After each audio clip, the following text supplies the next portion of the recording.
السلام عليكم ورحمة الله وبركاته. الحمد لله نحمده ونستعينه ونستغفره ونؤمن به ونتوكل عليه ونعوذ بالله من شرور أنفسنا ومن سيئات أعمالنا. من يهد الله فهو المهتدي ومن يضلل فلن تجد له وليا مرشدا.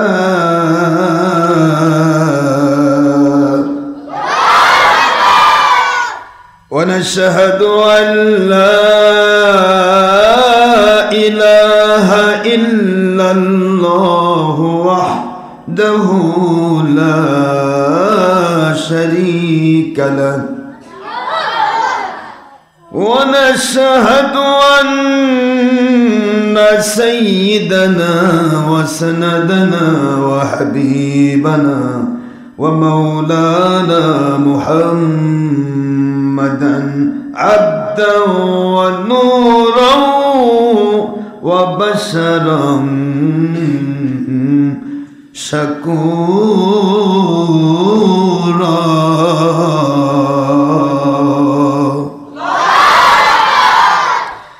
وهو رسول الأنبياء والمرسلين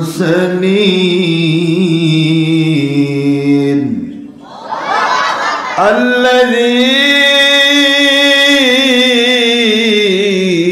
أرسله بالحق شاهدا ومبشرا ونذيرا.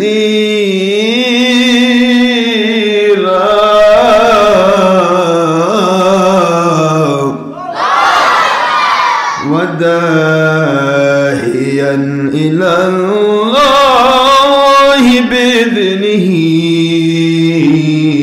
وسراجا وشمسا ونورا وقمرا منيرا.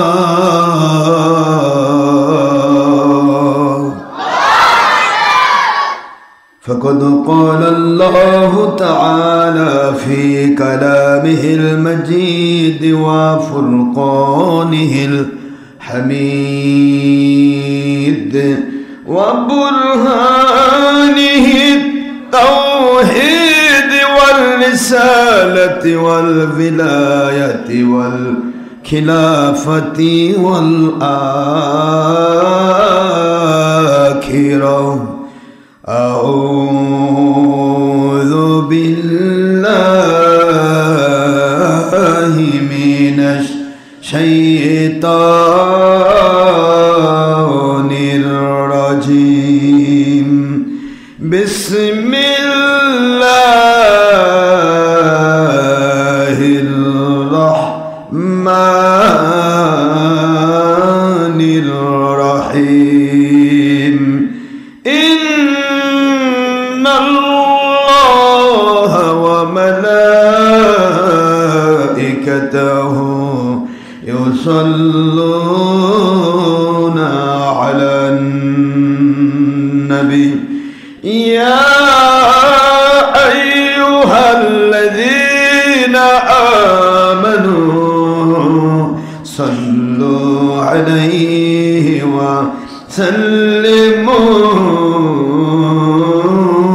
تسليما. اللهم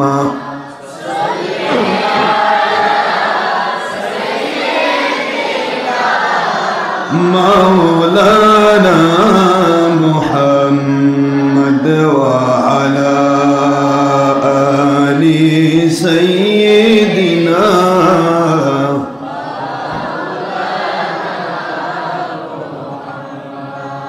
अल्लाह अपनी दया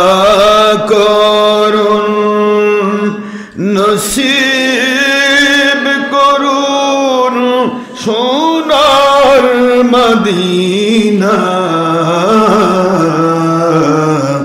আজকের জুমআ কবুল করুন নসিব করুন সোনার মদিনা হায়াতুন নবীজিও নাই বারবার স্বপ্নে না দেখাইয়া মৌলা মোদের কবর দেশে নিবেন না আল্লাহুম্মা সাল্লি আলা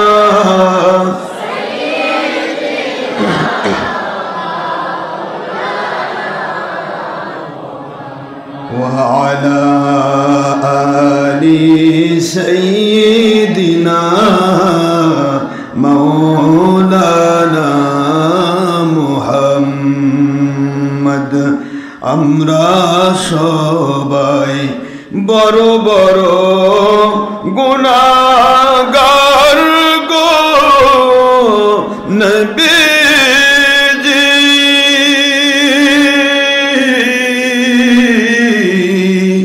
দুনিয়াও বাতিল ফিলকার স্বার্থে অনেকেই আপনাকে চিনলাম না সেই অপরাধে রোজ হাসরে সেই অপরাধে বিপদের দিনে সুপারিশ করতে ভুলবেন না আল্লাহুম্মা সাল্লি আলা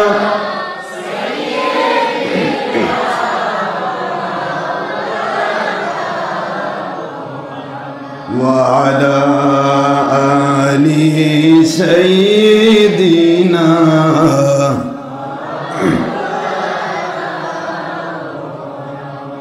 صحيح ستار صحيح মুসলিম ও নাসাইর হাদিসে নবীজি বলেন একবার দরুদ পড়লে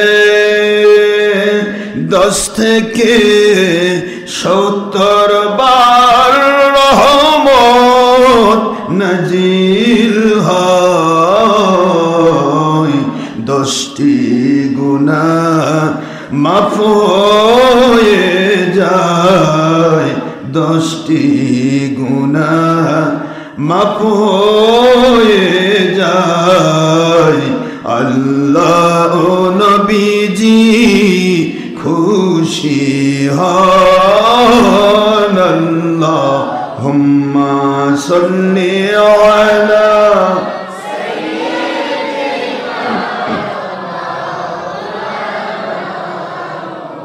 ওয়া আলা আলি সাইয়্যিদিনা মাওলানা মুহাম্মদ সাল্লাল্লাহু আলাইহি ওয়াসাল্লাম। মুআজ্জাজ মুহতারাম প্রিয় সম্মানিত উপস্থিতি, অনেক দূর থেকে নিকট থেকে অসংখ্য মসজিদ অতিক্রম করে বড় কষ্ট করে সময় ব্যয় করে শ্রম ব্যয় করে অর্থ ব্যয় করে যারা এই শীত মুখর কঠিন শীত, এবারের মধ্যে সবচেয়ে বেশি আজকেই মনে হয় শীত বেশি, শুক্রবার দিন সবচেয়ে বেশি শীত ছিল আজকেই। তো এই শীতের মধ্যেও আপনারা এসে মসজিদ ভরে গিয়েছেন, এটা একমাত্র আল্লাহ পাকের দয়া এবং আল্লাহর সন্তুষ্টির উদ্দেশ্য ছাড়া কখনোই সম্ভব নয়। ঠিক না ঠিক বলুন? এটা আল্লাহ পাকের দয়া এবং আল্লাহর সন্তুষ্টির উদ্দেশ্য। আল্লাহর সন্তুষ্টির উদ্দেশ্য যদি না থাকতো যেখানে সেখানে নামাজ হইতো, আপনি যেখানে যাবেন 2 রাকাত নামাজ পড়ে সালাম ফিরে বাড়ি থেকে ঘুম পাড়তেন, কিছুই হতো না। প্রশ্ন হচ্ছে এখানে 1 নম্বর হচ্ছে আল্লাহ পাকের সন্তুষ্টির উদ্দেশ্য, 2 নম্বর আল্লাহ পাকের দয়া নাজিল হয়েছে। আপনি শীতের মধ্যেও প্রমাণ করেছেন যে আপনি আল্লাহকে ভালোবাসেন, আল্লাহর সন্তুষ্টির জন্য সময় ব্যয় করেন। হয়তো আপনি বলবেন যে হুজুর আমরা পার্শ্বে নামাজ পড়লে কি আল্লাহ সন্তুষ্ট হতেন না? হ্যাঁ হতেন, আল্লাহ সব জায়গাতেই সন্তুষ্ট হবেন, সন্তুষ্ট না হওয়ার কিছুই নেই। তবে শুধুমাত্র দেখতে হবে যে ইমামের পিছনে নামাজ পড়ছেন তার ওযু আছে কিনা। এখন ওযু যদি না থাকে, সে ডক্টর আশরাফ সিদ্দিকী হোক বা তার সে অনেক বড় বড় হুজুর হোক, তার পিছনে নামাজ হবে তো? এখন বিনা ওযুতে নামাজ পড়ায় নাকি, ওটা তো সবাই জানেন। ওযু ছাড়া কেউ নামাজ পড়ায়? কিন্তু ওযু না থাকলে নামাজ হয় না। যার পিছে ওযু না থাকলেই নামাজ হয় না। সেই ব্যক্তির ঈমান না থাকলে নামাজ তো হবেই। কি বলেন আপনারা? তা নবীকে যারা আমাদের মতো বলে, বড় ভাইয়ের মতো বলে, মাটির মানুষ বলে, আমার নবীজি পাক সাল্লাল্লাহু আলাইহি ওয়াসাল্লামের দুশমনি করে, আমার নবীজি পাক সাল্লাল্লাহু আলাইহি ওয়াসাল্লামকে ইনসাল্ট করে, ছোট করতে চায়, নবীজির মানকে কমাতে চায়, সে মানুষের ঈমান আছে তো? আপনারা তো সবই জানেন। এই জানার বিষয়গুলি আগে বুঝতে হবে। নামাজ হবে না এমন কোনো মসজিদ নেই, কিন্তু নামাজ হবে না এখন ইমাম ভুরি ভুরি। আমি যদি ওযু না করে নামাজে দাঁড়াই, তাহলে আমার পিছনে নামাজ হবে? তো নবীজিকে ইনসাল্ট যারা করে, নবী পাক সাল্লাল্লাহু আলাইহি ওয়াসাল্লামকে যারা তুচ্ছ তাচ্ছিল্য করে, হুজুরকে যারা নেগলেক্ট করতে চায়, তাদের কথার ভাষায়, ধরনে, এই ব্যক্তির কি করে ঈমান থাকতে পারে? যেখানে পৃথিবীর সব মানুষের ব্যাপারে আল্লাহ বলেছেন, ইন্নাল্লাহা লা ইউদিউ আজরাল মুহসিনিন, আমি আল্লাহ কোনো নেককারের নেক আমল নষ্ট করি না। সুবহানাল্লাহ বলেন। ফামান ইয়ামাল মিসকালা যাররাতিন খায়রান ইয়ারা, সূরাতুল জিলজালায় স্পষ্ট 30 পরে আল্লাহ পাক বললেন যে একটা জাররা পরিমাণ নেক আমল যদি কারো থাকে, সেটাও কিয়ামতের দিন আমি তার মর্যাদা দান করব।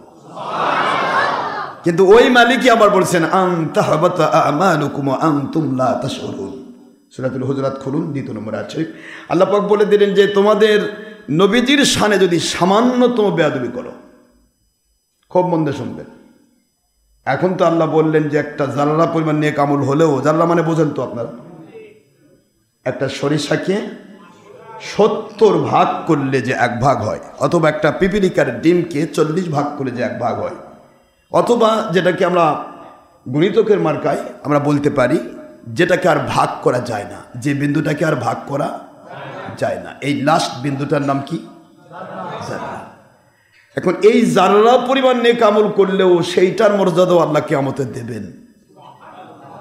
অথচ ইবলিস আজাজিল 6 লক্ষ মতান্তরে 9.5 লক্ষ বছর ইবাদত করলেন, কিন্তু আল্লাহ পাক তাকে মর্যাদা না দিয়ে তাকে লানত, অভিশপ্ত, রাজিম এবং ক্ষুদ্রাতিরিক্ত ক্ষুদ্র, অর্থাৎ তাকে ছোট লোক করে আখ্যা দিলেন, অভিশপ্ত হিসেবে আখ্যা দিলেন। কেন?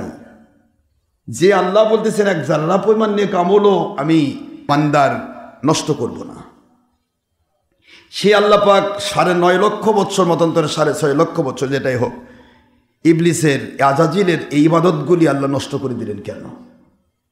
বলেন তো, বলতে পারেন? হুকুম তো আমরাও মানি না। এই তো বুঝতে পেরেছেন, ভুল করবেন না। আল্লাহর হুকুম না মেনে ইবলিসকে সেজদা দিতে অর্ডার করা হয়েছিল, উসজুদ লি আদম ফাসাদাতু ইল্লা ইবলিস। তো এখানে আল্লাহ পাক রব্বুল আলামিনের হুকুমের ভিতরেই একটা ব্যাপার ছিল। আল্লাহ পাক বলেন সকল ফেরেশতাকে, ইবলিস কি ফেরেশতা? কি বলেননি আপনারা? ইবলিস কি ফেরেশতা? হ্যাঁ, এই তো বুঝতে পেরেছেন। আল্লাহ পাক বললেন যে সকল ফেরেশতা, ওই যে ক্বালা রাব্বুকা লিল মালাইকাতি ইসজুদু লি আদম, লিল মালাইকাতি ইসজুদু লি আদম ফাসাজাদু ইল্লা ইবলিস। আল্লাহ পাক ফেরেশতাদেরকে বললেন তোমরা সবাই আদম আলাইহিস সালামকে সেজদা করো। সকল ফেরেশতা সেজদা করলো, কিন্তু ইবলিস করলো না। কেন করলো না? সে তো ফেরেশতাই নয়। কথা বলেন, সে ফেরেশতা? ফেরেশতা হয় নিষ্পাপ, ফেরেশতা হয় মাসুম, ফেরেশতা হয় বেগুনাহ, ফেরেশতার গুনাহ করার কোনো ক্ষমতাই নাই। কিন্তু জিনার ইনসান গুনাহও করতে পারে, নেকিও। ঠিক আছে বাবারা? তো ইবলিস শয়তান যেহেতু ফেরেশতা ছিল না, সে ছিল জিন, যার কারণে তার বেয়াদবি করা সম্ভব হয়েছে। তাছাড়া সে যদি ফেরেশতা হতো, কখনোই তার দ্বারা বেয়াদবি করা সম্ভব হতো না। সুতরাং বেয়াদবি করা হলো শয়তানের গুণ, আর আদব রক্ষা করা হলো ফেরেশতার গুণ। একটু জোরে বলতে হবে। এই জন্যই আদবে ওলি হয়। আদবে আউলিয়া বেয়াদবে, এই তো বুঝতে পেরেছেন। তো ইবলিস কেন ইবলিস হলো? সেজদা না করার কারণে নয়। সেজদা যদি না করতো, সেটা আল্লাহর হুকুম অমান্য করেছে। আমরা কত লোক নামাজ পড়ি না। 5 ওয়াক্ত নামাজ ফরজ আইন না? 5 ওয়াক্ত নামাজ কি ফরজ আইন? তাহলে ফরজ আইন বাদ দিয়ে বাংলাদেশে লোক নাই? অনেক লোক আছে যারা জুমা পড়ে, জুমার নামাজও পড়ে না। বাবাজিরা আমার, জুমাও পড়লো না, 5 ওয়াক্ত নামাজ তো দূরের কথা, আমার মুসল্লির ভিতরে এমনও মুসল্লি আমি পেয়েছি সারা জীবন কোনোদিন ঈদের নামাজ পর্যন্ত পড়তো না। ঈদের নামাজও সে ব্যক্তি এখন তাহাজ্জুদ গুজার হয়েছে। এটা আলহামদুলিল্লাহ বলবেন না? তাহাজ্জুদ গুজার হয়েছে। এই নাম বলবেন। একজন ডাক্তার সাহেব এক নাস্তিককে নিয়ে আসছিল। সে নাস্তিক বলে, কিসের আবার নামাজ কালাম, কিসের কি? তো ডাক্তার সাহেব বলে দিয়েছেন, হয়তো থাকতে পারেন ডাক্তার সাহেব, বলে দিয়েছেন ঠিক আছে, আপনি নামাজও পড়বেন না, শুধু একটু গিয়ে বসবেন। এই বসবেন বলে ডাক্তার সাহেব নিয়ে এসেছে। তো ডাক্তার সাহেব আমাকে বলেন, হুজুর বসবে বলে নিয়ে আসলাম, সেই ব্যক্তি বসলো, নামাজ পড়লো, আপনার সাথে মুসাফা করলো, চোখ দিয়ে পানি ফেললো, এবং সে ওয়াদা করে গেল সে আর কোনোদিন আর 5 ওয়াক্ত নামাজও সে ছাড়বে না। আলহামদুলিল্লাহ বলে। প্রশ্ন হলো, নামাজও তো পড়ে না অনেকে আছে, এরকম আছে না বাবারা? তাহলে এই লোককে কি শয়তান বলা যাবে? ইবলিস বলবেন কেন? আল্লাহর হুকুম তো সে মানে নেই। শুধু নামাজই না, কত হুকুম অমান্য হচ্ছে আমাদের দ্বারা। নামাজ ফরজ আইন করে নাই অনেকে, এই জন্য নামাজ, রোজা, হজ, যাকাত, ফরজিয়াত, ওয়াজিবাত, সুন্নিয়াত, নফলিয়াতগুলি পরিপূর্ণ আদায় করার মধ্য দিয়ে নফলে যখন ব্রত হয়ে যায়, তখন কেউ আল্লাহর ওলির মর্যাদা পায়। আল্লাহর ওলির মর্যাদা পাওয়ার জন্য শুধু ফরজ ইবাদত দিয়ে হয় না, শুধু ওয়াজিব দিয়ে হয় না, শুধু সুন্নত দিয়ে হয় না। বলবেন হুজুর দলিল কোথায়? দলিল হলো বুখারী শরীফের হাদিস। দলিল, আপনি যদি ওলি হতে চান, আপনি যদি আল্লাহর নিকটতম বান্দা হতে চান, আপনি শুধু ফরজতে হবেন না। ফরজ তো গোলামি। আপনি ফরজ ওয়াজিব সুন্নত যদি আদায় না করেন, আপনি গোলামি হতে পারবেন না। নফল ছাড়া ওলি হতে পারবেন না। এই জন্য আল্লাহ বুখারীতে, সহিহ বুখারী, এই হাদিসটা অত্যন্ত গুরুত্বপূর্ণ, যার কারণে বারবার আপনাদেরকে স্মরণ করে দেয়। সহিহ বুখারী 26 পারা, লেবানিজ ছাপা, ইন্ডিয়ান ছাপা, বাংলা বাজার, ঢাকার ছাপা, পাকিস্তানি ছাপা, মিশরি ছাপা, দেওবন্দি ছাপা, সব ছাপার একই পৃষ্ঠা, একই খণ্ড, দ্বিতীয় খণ্ড, 963 পৃষ্ঠা খুললেই পাবেন। 26 পারা, প্রথম হাদিসে কুদসি। ক্বালা আল্লাহু তাআলা আযজা ওয়া জাল্লা, আল্লাহ পাক রব্বুল আলামিন বলেন, ক্বালা রাসূলুল্লাহ সাল্লাল্লাহু আলাইহি ওয়াসাল্লাম, হুজুর সাল্লাল্লাহু আলাইহি ওয়াসাল্লাম বলছেন যে মহান আল্লাহ পাক বলতেছেন হাদিসে কুদসি কি, এখানে প্রথম আছে ওমান আদালি ওয়ালিয়ান ফাকাদ আযানতুহু বিল হারব, ওই ওলিগুলির বিরুদ্ধে যারা বিরোধিতা করবে, আমি আল্লাহ তাদের বিরুদ্ধে যুদ্ধ ঘোষণা করে রাখলাম। অর্থাৎ সে কোনোদিন ঈমান নিয়ে কবরে যেতে পারবে না। কোন ওলি সেটা? এর সিফাত বর্ণনা করেছেন, লা ইয়াজালুল আবদু ইয়াতাকাররাবু ইলাইয়া বিন নওয়াফিল। এই একই হাদিসের ইবারত, লা ইয়াজালুল আবদ, কখনোই নয় একজন বান্দা ফরজ ওয়াজিব সুন্নাত পালন করার পরেও আমি আল্লাহর নিকটতম ওলি হতে পারে না, কখনোই নয়। হতে পারে কেবল লা ইয়াজালুল আবদু ইয়াতাকাররাবু, সবাই জানেন কাররাবা ইউকাররিবু তাকাররাবু, ইয়াতাকাররাবু ইলাইয়া, আমি আল্লাহর নিকটতম বান্দা হয়ে যায়। ওই বান্দাগুলো কারা? বিন নওয়াফিল, বিন নওয়াফিল, নফলের বড় বহুবচন নওয়াফিল, বিন নওয়াফিল। নফল ইবাদত করার পূর্বে ফরজ ওয়াজিব সুন্নত দিয়ে বান্দা হয়ে যায়। মন দেবেন, কি হয়ে যায়? বান্দা হয়ে যায়, গোলাম হয়ে যায়, দাস হয়ে যায়।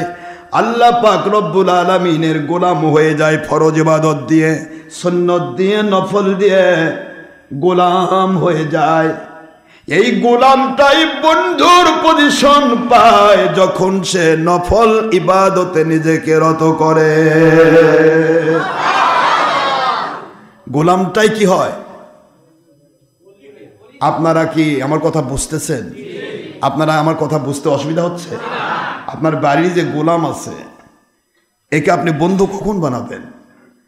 আর কাজ করতেছে, মাসিক হোক, বাৎসরিক হোক, আপনার দিন হাজিরা হোক, যেটাই হোক, কাজ করছে, টাকা নিচ্ছে, গোলামি। কথা বলছেন না কেন? কিন্তু সে আপনার বন্ধু কখন হবে? অতিরিক্ত যখন নফল ইবাদত করবে বা আপনার কাছে বিশ্বস্ততার প্রমাণ দিবে, তখন ওই গোলামকে আপনি বন্ধু বানিয়ে নেবেন। ওকে আর গোলাম বলবেন না, এই তুমি আমার গোলাম না, তুমি আমার বন্ধু। তুমি আজ থেকে আমার গোলাম না, তুমি তো টাকা পাচ্ছ, টাকা নেওয়ার না নাও, কিন্তু তুমি আমার বন্ধু। বন্ধুত্বের হাত আমি বাড়িয়ে দিলাম তোমার দিকে, তোমার আমার প্রতি একনিষ্ঠতা এবং আমার প্রতি তোমার বিশ্বস্ততা এবং তোমার এই নফল অতিরিক্ত আমাকে মহব্বত করার ভিত্তি দিয়ে আমি তোমাকে গোলাম পজিশন থেকে বন্ধু বানিয়ে নিলাম। এটাই তো হয় নাকি? আর যেই গোলামটা খালি সূর্য দেখে কখন আসর হয়, পারলে মাঝখানে একটু ফাঁকিও দেয়, ওই গোলামকে আপনি বন্ধু বানাবেন? ওকে বলবেন যে কোনো মতে খালি দিন যাওয়া, না পাইতে নেওয়া। কি বলেন? না পাইতে। কিন্তু যেই গোলামটা আপনার কাজের দিকে তাকায় না, তাকায় আপনাকে খুশি করার দিকে, কি করে আপনি খুশি হবেন? আপনাকে খুশি করা যার উদ্দেশ্য, এই খুশি করতে গেলে কি করতে হয় এই ভূমিকা যে রাখে, ওই ব্যক্তি আর গোলাম থাকে না, সে বন্ধু হয়ে যায়। কথা কি বুঝতে পারছেন বাবা? খুশি করতে গেলে আল্লাহ রাব্বুল আলামিন বললেন, লা ইয়াযালুল আবদু ইয়াতাকাররাবু ইলাইয়া বিন-নওয়াফিল। আমার বান্দা ফরজ পড়েছে, নফল ফরজ পড়েছে, ওয়াজিব পড়েছে, সুন্নত পড়েছে, এবার আমার বান্দা তো হয়ে গেল, গোলাম তো হয়ে গেল। এই গোলাম হওয়ার পর ওই বান্দা যখন নফল ইবাদতে নিজেকে প্রস্তুত করে, আমি আল্লাহকে খুশি করার জন্য রাতের অন্ধকারে তাহাজ্জুদে দাঁড়ালো, ফরজ না, এটা ফরজ, ফরজ ছিল না। ঘুমের ভিতরে আরাম করে থাকতে পারতাম, কেউ তাকে বাধ্য করত না, আমি আল্লাহ তাকে বাধ্য করি নাই, আমি আল্লাহ তাকে বাধ্য করি নাই তোমাকে তাহাজ্জুদ পড়তেই হবে। বাধ্য করেছে? না পড়লে গুনাহ দিব বলেছে? এটা একটা তাহাজ্জুদের জাস্ট বুঝাচ্ছি।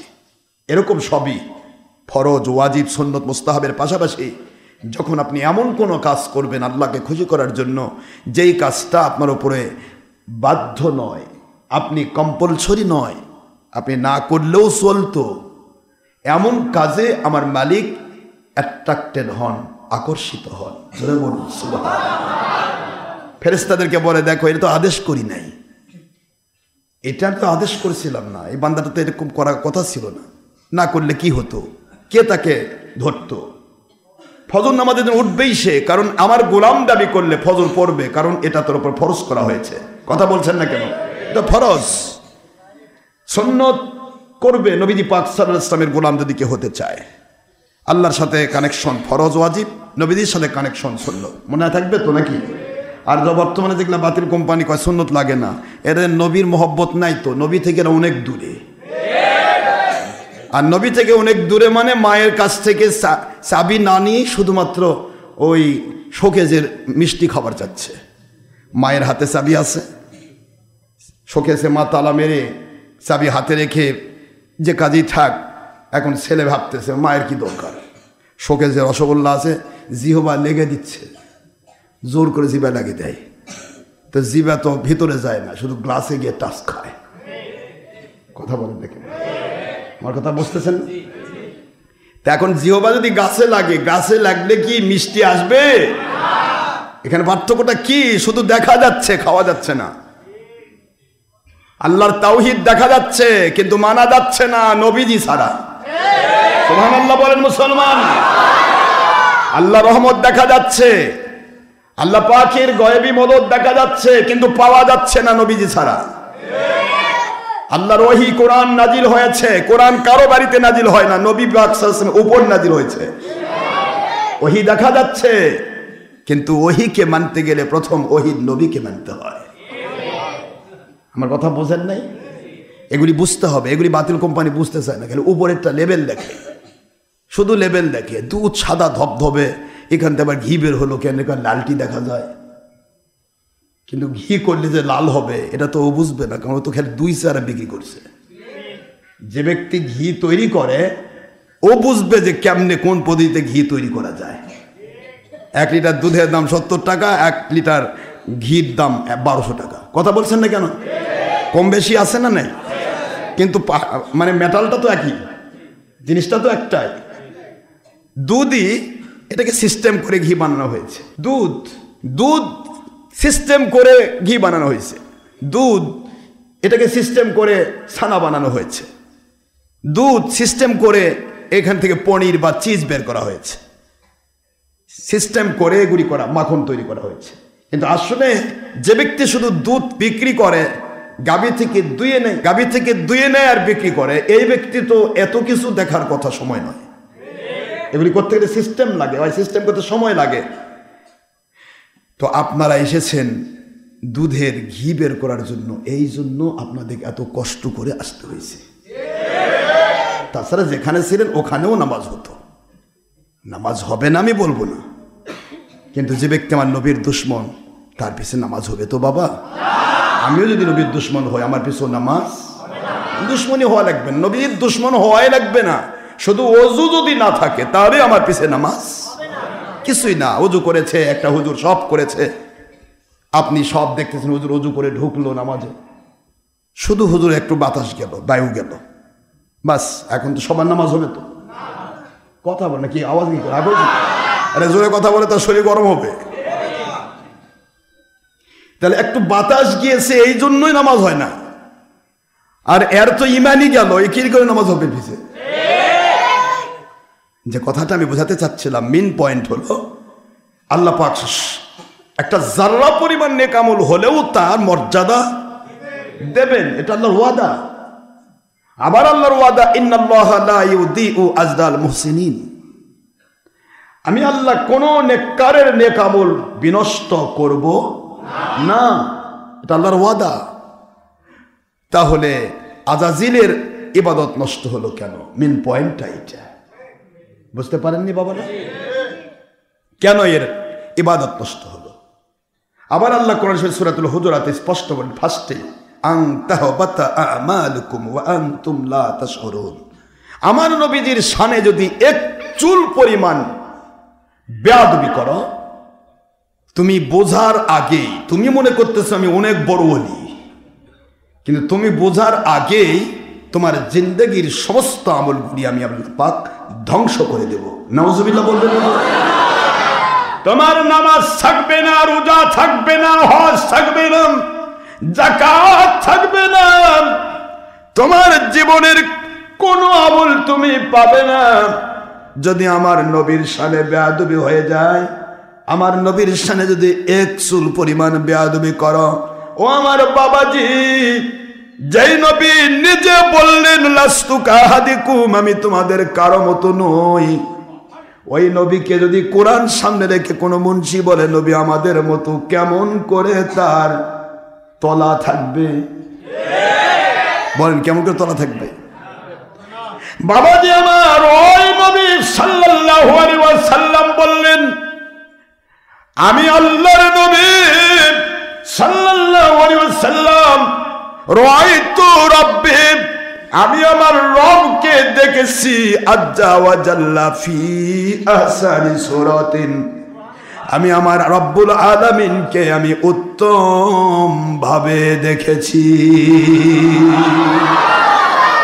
সেদিন কোন জায়গা থেকে এক বাতিল মুন্সি আসছে, এসে নামাজ পড়েছে, চ্যালেঞ্জ দিয়ে আসছে যে আশরাফ সিদ্দিকী ভুল ধরবে। এসে ভুল ধরা তো দূরের কথা, পরে ওই যে কুকুর যখন বলিষ্ঠ ইয়ার কাছে ধরা খায় তখন কি করে? এই বেঁকা লেজটা সোজা করে তল দিয়ে দেয়, দিয়ে কয় বস, আপনি তো বস। তো এইরকম করে গেছে, যাওয়ার সময় এখন যার সাথে আসছে তাই বলছে কি কি ভুল ধরলেন? কয় ভুল টুল তো কিছু না, এই এত লোকের মধ্যে এই একজন পিসাব নিয়ে এত চিৎকার করে তকবির দেওয়াটা এটা ভাল লাগলো না, মানে আর কিছু পায়নি।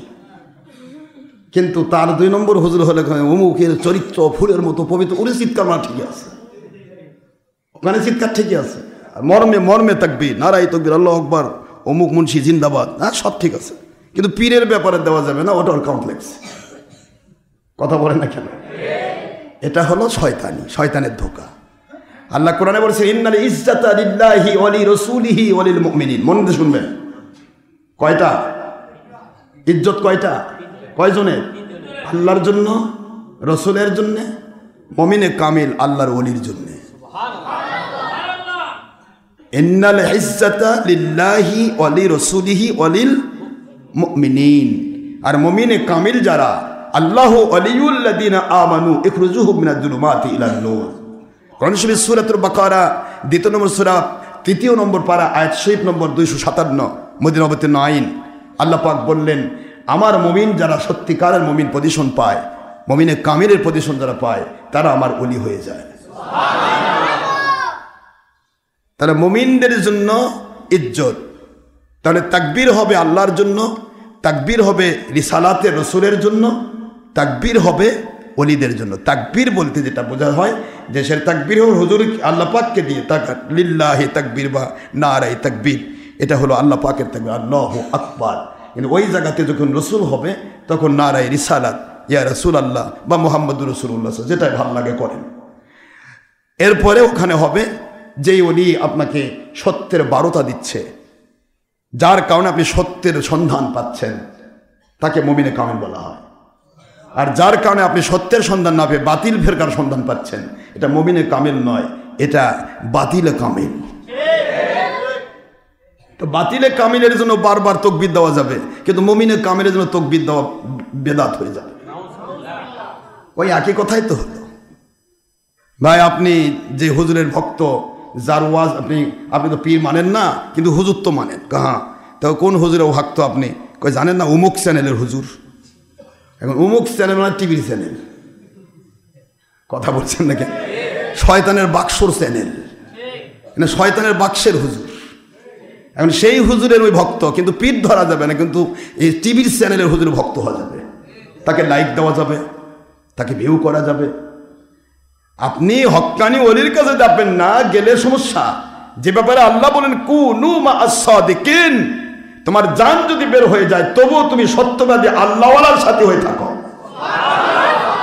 হুজুর বলেছেন কোরআনের বাণী দিয়ে, ওয়ালা তুতি, এই আয়াতের প্রথম অংশ, ওয়াসবির নাফসাকা মা'আল্লাযীনা ইয়াদউনা রাব্বাহুম بالغداة والعشي يريدون وجهه ولا تعد عيناك عنهم تريد زينة الحياة الدنيا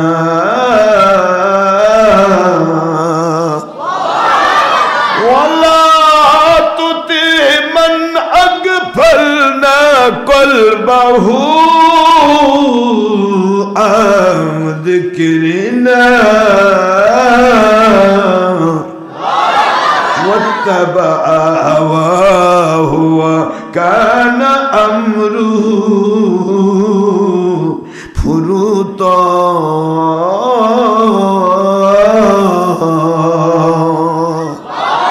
قرآن শরীফের সূরাতুল কাহফ 28 নম্বর আয়াত শরীফ, 18 নম্বর সূরা 15 নম্বর পারার শেষে আল্লাহ রাব্বুল আলামিন স্পষ্ট করে দিলেন, দুনিয়ার মুমিনেরা, মুসলমানেরা, মুমিনেরা, আমি আল্লাহ তোমাদেরকে তোমাদের ঈমানকে কন্ট্রোল করার জন্য, নেক আমলকে কন্ট্রোল করার জন্য আমি তোমাদেরকে অর্ডার ক্রিয়েট করছি, আদেশ জারি করছি।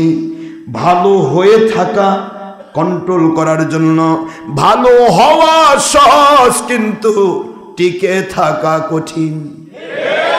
মন দেবেন, ভালো হওয়া সত্য পথ পাওয়া সহজ, কিন্তু সত্যের উপর টিকে থাকা কঠিন। যখনই আপনি সত্যের উপর নেই, শয়তানের কোনো মাথা ব্যথা নেই।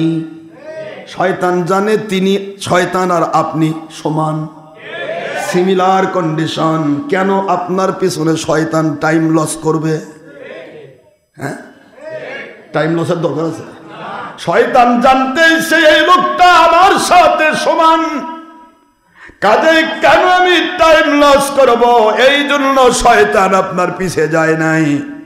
এবার যেই মাত্র সত্যের উপর আপনি উঠলেন, অর্থাৎ কূপের মধ্যে পড়ে আছেন, শয়তানের মাথা ব্যথা নয় তো পড়ে আছে, যে কূপের মধ্যেই পড়ে আছে, ওর আর কি দরকার? যেই মাত্র আপনাকে কেউ কূপ থেকে উঠালো, এবার শয়তানের মাথা ব্যথা হলো কেমনে কূপে ফেলান যায়। বোঝেন নাই? কেমনে কূপে? এতদিন তো কূপেই ছিলেন, ফেলাবে কোথায়? আর ফেলার জায়গা আছে? তো পরেই ছিল, ফেলানোর জায়গা নেই। কিন্তু যেই মাত্র কূপ থেকে আপনাকে কেউ তুলল, এবার আপনার শক্তি থাকবে, আমি আর কূপে পড়ব না। এই ইচ্ছাটা থাকা লাগবে না? আপনার এরকম ইচ্ছা যদি থাকে, আমি আর কূপে পড়ব না, আল্লাহ আমাকে পাওয়ার দিন, শক্তি দিন, আমি যেন আর কূপের মধ্যে অন্ধকারে ডুবে না থাকি, আমাকে শক্তি দিন, আমি যেন আর কূপে না পড়ি। আল্লাহর সাহায্য যে চাইবে এবং যে কূপের মধ্যে পড়া থেকে নিজেকে সেভ করার চেষ্টা করবে, ওই ব্যক্তিকে আর কেউ কূপে ফেলতে পারবে না। والذين جاهدوا فينا لنهدينهم سبلنا وإن الله لمع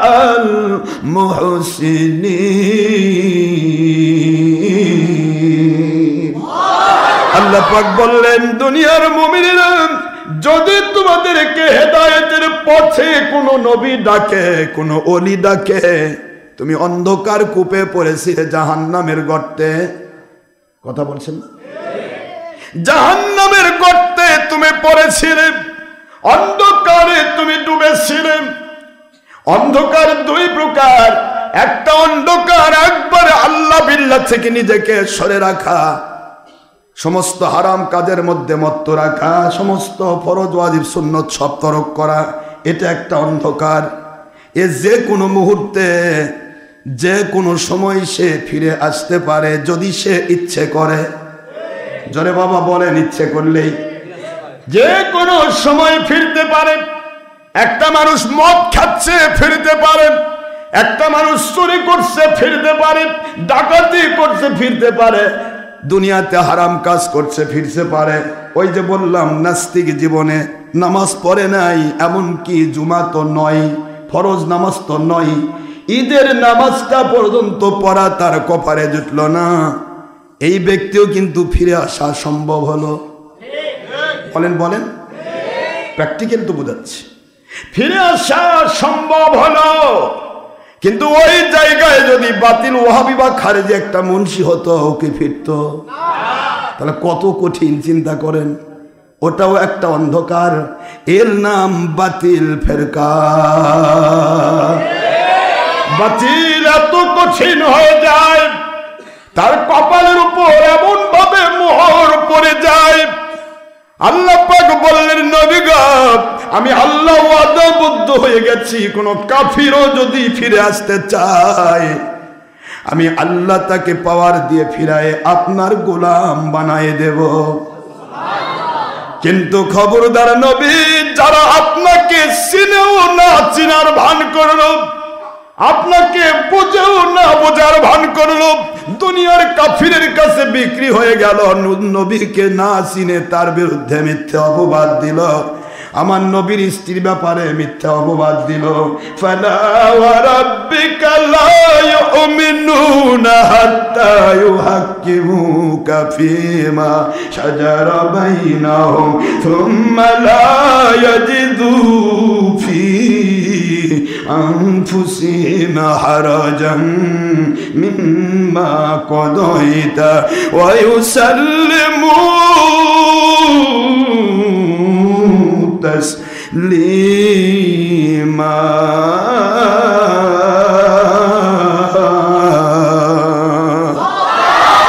ও বন্ধু, আমি আল্লাহ আমার কসম করে বলছি, আপনার রব আমি। কখনোই নয়, ফালা ওয়া রাব্বিক, কখনোই নয়, আমি আল্লাহ আপনার রব, আমি কসম করছি। আমি আমার কসম দিয়ে বলছি, লা ইউমিনুন,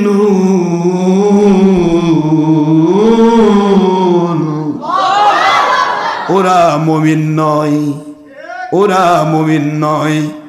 ওদের জন্য, খুব মন দিয়ে শুনে, ওদের জন্য আমি আল্লাহ রাব্বুল আলামিন ঘোষণা দিচ্ছি, ওদের জন্য আমি ঘোষণা দিয়ে রাখলাম ওরা মুমিন নয়।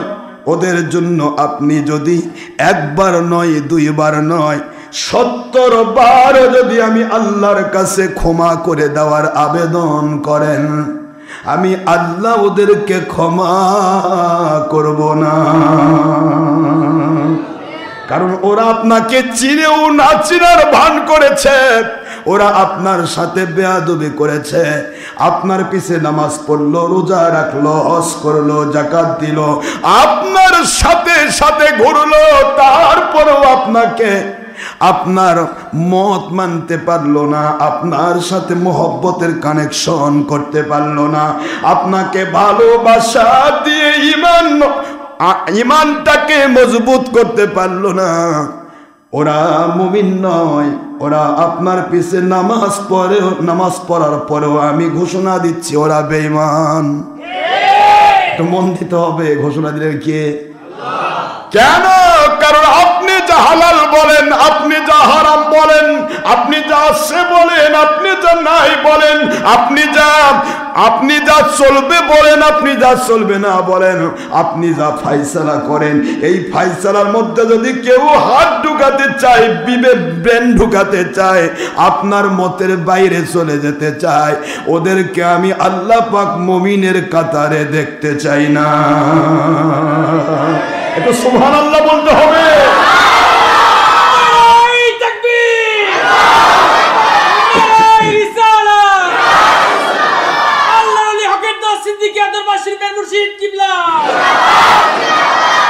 ওদেরকে আমি মুমিনের কাতারে দেখতে চাই না, যে আমার নবীর ফায়সালা মানে না, নবীজি যা বলেছে তা বোঝে না। আপনারা কি আমার কথা বুঝতে পারছেন? এটার নাম বেয়াদবি। জোরে বলেন, এটার নাম কি? এই বেয়াদব যদি আসমান জমিন সমানে কামল করে, আল্লাহ বলেন তাহবাতা আমালুকুম আনতুম লা তাশউরুন, ওরা বোঝার আগে আমি ওদের জিন্দেগির সব আমল বরবাদ করে দেব। বেয়াদব, বেয়াদবে গাস্ত, বেয়াদব মাহরুমে গাস্ত আজ লুৎফে রব। বেয়াদব আল্লাহ রহমত থেকে বঞ্চিত। বেয়াদব যখন কেউ হবে তখন সে অহংকারী হবে। বেয়াদব যখন সে কেউ হবে তখন তার ভিতরে হিংসা ঢুকবে। বেয়াদবি শয়তানের সিফত, আর শয়তানের সিফত যার মধ্যে প্রথম বেয়াদবি ঢুকবে, তখন শয়তানের আরেক সিফত লোভ ঢুকায় দিবে, আরেক সিফত অহংকার ঢুকায় দিবে, আরেক সিফত হিংসা ঢুকায় দিবে। এই সমস্ত ডিনামাইট ব্যবহার করে বেয়াদবকে শয়তান ধ্বংস করে জাহান্নামে পাঠাবে, কিন্তু উপরের লেভেল থাকবে সে বহু আল্লাহওয়ালা। যাই কন্ডিশন ছিল ইবলিস শয়তানের। ইবলিস জানতো আমি অনেক আমল করেছি। বলুন, ইবলিসের মতো পাওয়ার আছে কারো? বাপরে, সরাসরি আল্লাহর সাথে কথা কয়। ইবলিস বলেছিল তো আমি আল্লাহর সাথে কথা বলি। কেউ পারে সরাসরি আল্লাহর সাথে কথা বলতে? কত পাওয়ার ইবলিসের! কিন্তু পরে ইবলিস হয়ে গেল আজাজিল থেকে হয়ে গেল ইবলিস। কেন? তার একটাই মাত্র দোষ, সে বেয়াদব। বলুন তো কি? তাহলে আমরা কি বেয়াদবি করবো? আমি এই কথাটাই প্রথমে বোঝাতে চাচ্ছিলাম যে সব আমল আল্লাহ বলেছেন জানলা পরিমাণ নেক আমল আল্লাহ পাক ধ্বংস করবেন না। তাহলে সেখানে ইবলিসের স্বভাব বরবাদ হলো। এবং আমাদেরকেও আল্লাহ পাক ঘোষণা দিয়ে রাখলেন, আনতাহবাতা আমারুকুম আনতুম লা তাশউরুন, যে তোমরা যদি বেয়াদবি করো আমার নবীর সামনে এক চুল পরিমাণ, তাহলে আমি আল্লাহ তোমাদের সব আমলগুলিকে বরবাদ করে দেব। এখন আপনারা বলেন তো, নবীকে কাউবয় বললে তো আদব হবে? কি কোন আপনারা নাউজুবিল্লাহ বলবেন না? এ যদি আসমান থেকে নাজিলও হয়, বোঝা যাবে এটা ইবলিস, শয়তান। এগুলি মুখস্থ রাখবেন। আমার নবীজি কোনোদিন গরু চড়াইছে? কিয়ামত পর্যন্ত টাইম দিলাম। তা কাউ মানে কি? আরে রাখাল তো পরে থাক না, কাউ বয় শব্দটা, কাউ শব্দটার অর্থ কি? গরু যে চড়ায় তাকে রাখাল কয়। হ্যাঁ, আপনারা শুনছেন কোনোদিন ছাগল যে চড়ায় তাকে রাখাল কইছে? না, তাকে রাখাল বলা হয় না, ছাগল পালনকারী। মন দিয়ে শুনবেন, যে ব্যক্তি ছাগল চড়ায়, যে ব্যক্তি দুম্বা চড়ায়, যেহেতু এটা নবীজের সুন্নত, এই জন্য তাকে রাখাল বলা হয় না। জোরে বলবেন না সুবহানাল্লাহ? কাউবয় শব্দটা ব্যবহার হয় রাখাল কাজে। কোনোদিন শুনছেন গোট বয়? কথা কয় না। গোট বয় ছাগল বয় হতো, তাহলে রাখাল হতো। গোট বয় মানে ছাগল, গোট বয় মানে রাখাল। তা কি? হ্যাঁ, তো ছাগল পালন যারা করে তাদেরকে রাখাল বলা হয় না। এটা ডিকশনারি খোলেন সব, ছাগল পালনকারীকে রাখাল কয় না। গরু যে পালন করে তাকে রাখাল বলে। এই জন্য ইংলিশ অভিধানে এসেছে কাউবয়। তাহলে লেখাপড়া যতই করি আমরা, কিন্তু কাজী নজরুলের স্তরে যেতে পারলাম না। কাজী নজরুল তার জিন্দগির চিন্তা চেতনার ভূয়সী প্রশংসা করতে হয়, যদিও লোকটার দাড়ি ছিল না, দাড়ি ছিল না, কিন্তু কাজী নজরুলের চিন্তাটা কিরকম ছিল? বাজিছে দামাম বাঁধরে আমামা, বাজিছে দামামা বাঁধরে আমামা, শির উঁচু করি মুসলমান, দাওয়াত এসেছে ইমাম মাহাদির, দাওয়াত এসেছে খেলাফতের সৈনিক, দাওয়াত এসেছে নয়া জামানার, শির উঁচু করি মুসলমান, দাওয়াত এসেছে নয়া জামানার, ভাঙ্গা কিল্লায় ওরে নিশান, বাজিছে দামামা বাঁধরে আমামা, শির উঁচু করি মুসলমান। সুবহানাল্লাহ, সুবহানাল্লাহ। বাজিছে দামামা, খেলাফতের দামামা বেঁধে গেছে। মাদরে আমামা,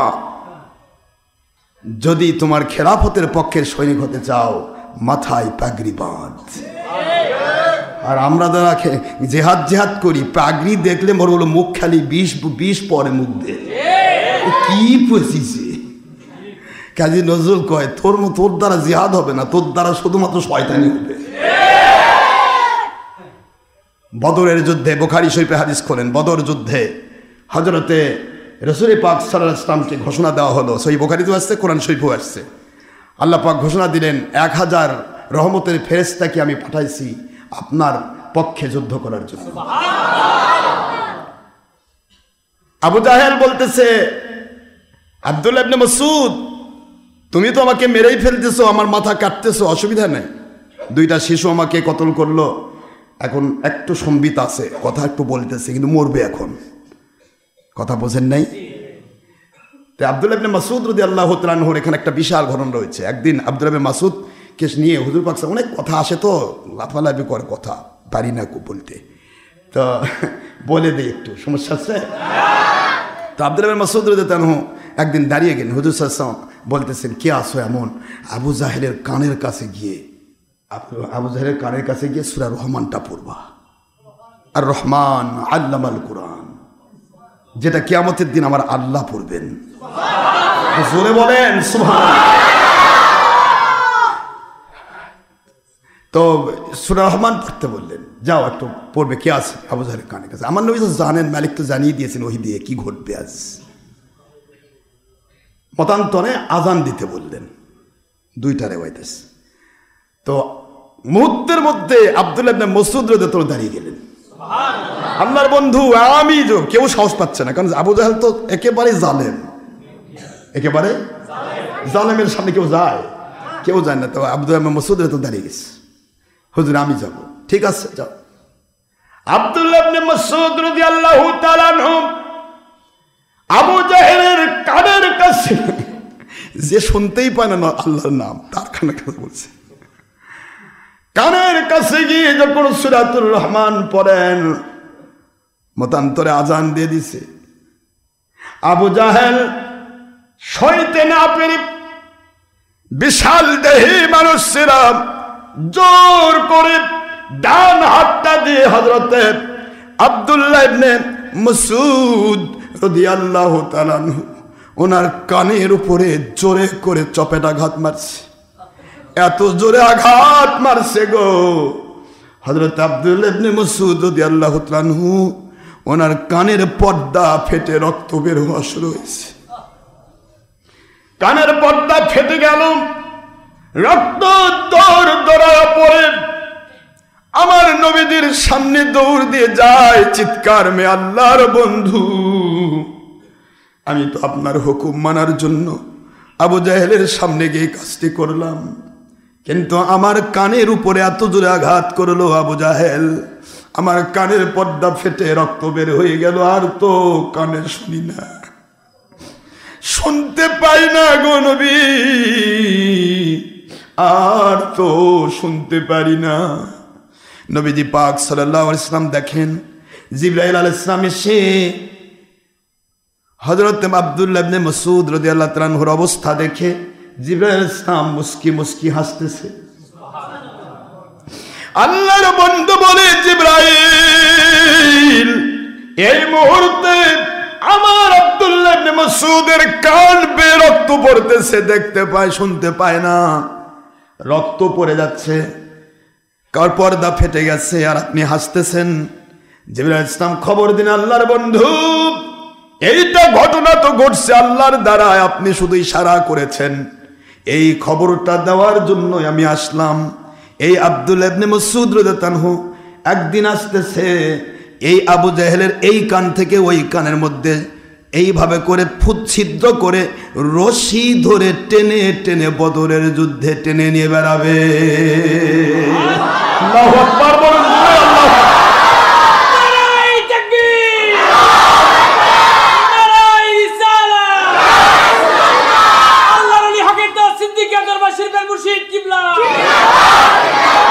হযরত আব্দুল্লাহ ইবনে মাসউদ রাদিয়াল্লাহু তাআলা আনহুর কানের উপর নবীজি হাত বুলিয়ে দিলেন, মুহূর্তের মধ্যে রক্ত পড়া বন্ধ হয়ে গেল। বধির কান নতুন করে জীবনী শক্তি পেয়ে গেল। সময় আসলো বদর যুদ্ধে, মাজার মুআজ রাদিয়াল্লাহু আনহুর দ্বারা আবু জাহেল আক্রান্ত হয়ে জমিনে পড়ে গেল, আবু জাহেল মৃতবৎ পড়ে আছে। এই মুহূর্তে হযরত আব্দুল্লাহ ইবনে মাসউদ রাদিয়াল্লাহু তাআলা আনহু আবু জাহেলের সিনার উপর বসেছে তার মাথা কাটার জন্য। এটা জোরে বলতে হবে সুবহানাল্লাহ।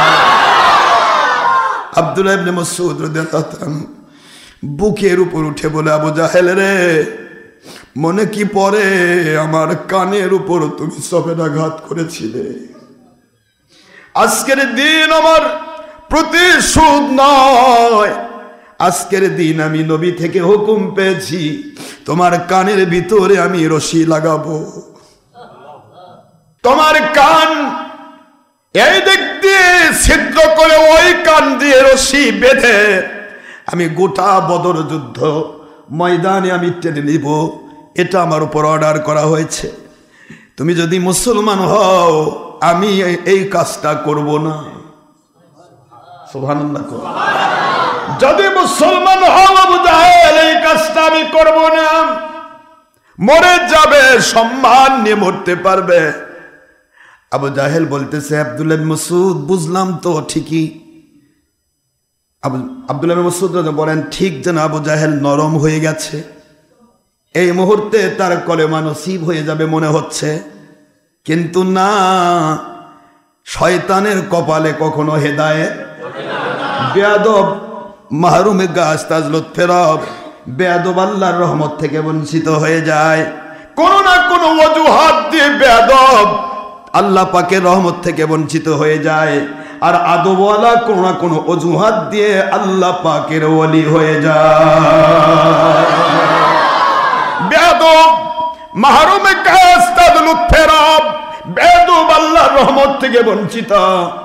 আবু জাহেল বলতেছে আব্দুল্লাহ ইবনে মাসউদ রাদিয়াল্লাহু তাআলা আনহু, আমার মনটা তো চায় মুহাম্মদ সাল্লাল্লাহু আলাইহি ওয়াসাল্লামকে মানতে, মনটা তো চায় মুহাম্মদের আল্লাহকে মানতে, কিন্তু একটি খবর কি তুমি আমাকে দেবে? খবরটা কি? কয় আমি দেখলাম এই পুরা আরব রাজ্যের এমন কোন মানুষ নেই যাকে আমি চিনি না, কিন্তু আজকের জিহাদের ময়দানে সবুজ পাগড়ি পরা কিছু লোক দেখলাম, এগুলি তো আমার সিনার ভিতরে ছিল না, জীবনে কোনোদিন দেখি নাই, কোনোদিন দেখি নাই রে আব্দুল্লাহ ইবনে মাসউদ। একটি বার কি খবর দেওয়া যায়, একটি বার কি মেসেজ দেওয়া যায়? ওই লোকগুলি ছিল কারা? আব্দুল্লাহ ইবনে মাসউদ রাদিয়াল্লাহু আনহু জানেন তিনি কলেমা পড়বেন, এই সুযোগে খবর দিচ্ছে আবু জাহেল, তুমি আমার নবীকে কি চিনো? তার পক্ষ হয়ে আল্লাহ পাকের রহমতের ফেরেশতা নাজিল হয়েছিল, ওই ফেরেশতা গুলোর মাথায় ছিল সবুজ পাগড়ি পরা। একটু জোরে বলতে হবে সুবহানাল্লাহ। আল্লাহর বন্ধু সাল্লাল্লাহু আলাইহি ওয়াসাল্লাম বললেন, দুনিয়াবাসী আলাইকুম বিল আমাইম ফাইন্নাহু সিবাউল মালায়েকা, তোমাদেরকে বলি তোমরা পারত পক্ষে পাগড়ি পরো, এটা রহমতের ফেরেশতাদের আলামত। সহিহ তিরমিজি খুললে পাবেন বাবাজি। এই পাগড়ি পরাকে নেগলেক্ট করলে কি হয়? একটা সুন্নতকে নেগলেক্ট করলে আল্লাহ পাকের হাবিব সাল্লাল্লাহু আলাইহি ওয়াসাল্লাম বলেন ইহানাতু সুন্নতে কুফরুন, আকাইদের কিতাবে আছে শুধু নবীর কথা ভিত্তির উপরে। কোন মানুষ যদি সুন্নতকে ইহানত করে সঙ্গে সঙ্গে সে ব্যক্তির ঈমান চলে যায়। ঈমান চলে যাওয়া মানে পকেট ভরা ছিল 5 লক্ষ টাকা, তলা খুলে গেল মানে পড়ে গেল। আপনার আমল নামা ভরা ছিল নামাজ রোজা হজ যাকাত, তলা খুলে গেল পড়ে গেল। আপনার খালয় ভরা ছিল 5 ঘন্টার ধরা মাছ, তলা খোলা ছিল সব মাছ পড়ে গেল। আল্লাহ পাকের নবীর শানে যদি কেউ কুফরি করে, নবীজির একটা হাদিসকে যদি অমান্য করে অস্বীকার করে, আমার নবীজির সুন্নাহকে যদি কেউ ইহানত করে, সঙ্গে সঙ্গে সে ব্যক্তির তলা খুলে যাবে, সে সঙ্গে সঙ্গে কাফির হয়ে যায়। আকাইদে নাসাফি, আকাইদে ফিকহ আকবরী আবু হানিফা, আকাইদে দেওবন্দ মুহান্নাদ আল মুফান্নাদ, আকাইদে নিবরাস, আকাইদে তাহাবি, সকল আকাইদের কিতাব খুললে পাবেন ইহানাতুস সুন্নাতে কুফরুন, সুন্নতকে ইহানতকারীরা কাফের। জোরে বলতে হবে, সুন্নতকে ইহানত করলে সে কাফির হয়ে যায়। একটা সুন্নতি টুপি আপনি পড়তে পারেন না, এটা দোষ নয়, কিন্তু ইহানত করা হলো দোষ। আপনি পাগড়ি পরতে পড়েন নাই, কিন্তু ইহানত করা হলো কুফরি। আপনি আল্লাহর বন্ধু এইটাই বললেন, মান আহাব্বা সুন্নতি ফাকাদ আহাব্বানি ওয়া মান আহাব্বানি কানা মাই ফিল জান্নাহ। হুজুর বললেন, যে ব্যক্তি আমার সুন্নতকে ভালোবাসলো, ওই ব্যক্তি আমি নবীকে ভালোবাসলো। আমার সুন্নতকে ভালোবাসলাম। আপনি সুন্নতি পোশাক পরতে পারেন নাই, দুর্বলতা থাকতে পারে, আপত্তি নাই, কিন্তু সুন্নতকে ইহানত করবেন না। আপনি যেমন গরুর গোশত খান না, অসুখ হয়েছে, আপনার কোলেস্টেরল বাড়তেছে, আপনার অ্যালার্জি বাড়তেছে, আপনার রক্তের মধ্যে চর্বি যাচ্ছে, ফ্যাট বাড়তেছে, মেদবুলি বাড়তেছে, খান না, অপরাধ নাই, কিন্তু অন্য কারো অসুখ নাই, সে গরুর গোশত খাবে, সেখানে বাধা দেওয়ার ক্ষমতা নাই। আপনি গরুর গোশতকে শুধু বলেন হালাল নয়, এইটুকু বলবেন, সঙ্গে সঙ্গে আপনার তলা খুলে গিয়ে ঈমানটা বাতিল হয়ে যাবে। আল্লাহ বললেন, আমার নবী যা হালাল করেছেন, নবী যা হারাম করেছেন, নবী যা আছে বলেছেন, নবী যা নাই বলেছেন, এগুলিকে বিনা চুচেরায় বিনা সন্দেহে বিনা যুক্তি তর্কে অন্তরের সন্তুষ্টির মধ্য দিয়ে আমার নবীজির ফয়সালা হালাল অথবা হারাম, জায়েজ অথবা নাজায়েজ, আছে অথবা নাই, সুন্নাত অথবা বিদআত, ফরজ ওয়াজিব, যেটাই হোক আমার নবী যা ফয়সালা দিয়েছেন, এই ফয়সালার ভিতরে কোনো চুচেরা না করে, কোনো সন্দেহ না করে, যুক্তি তর্ক পেশ না করে, অন্তরে রাগ না হয়ে সন্তুষ্ট চিত্তে যদি মেনে নিতে না পারে, আল্লাহ বলেন আমি আল্লাহ ওয়াদা করছি ফালা ওয়া রাব্বিকা লা ইউমিনুনা হাত্তা ইউহাক্কিমুকা ফীমা শাজারা বাইনাহুম সুম্মা লা ইয়াজিদু ফী আনফুসিহিম হারাজান মিম্মা কাদাইতা ওয়া ইউসাল্লিমু তাসলিমা।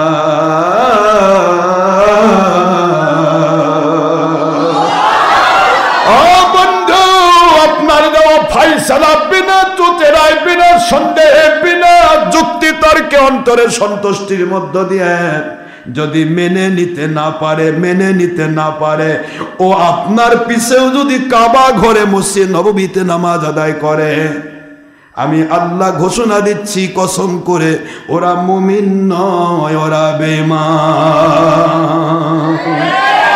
আগে জোরে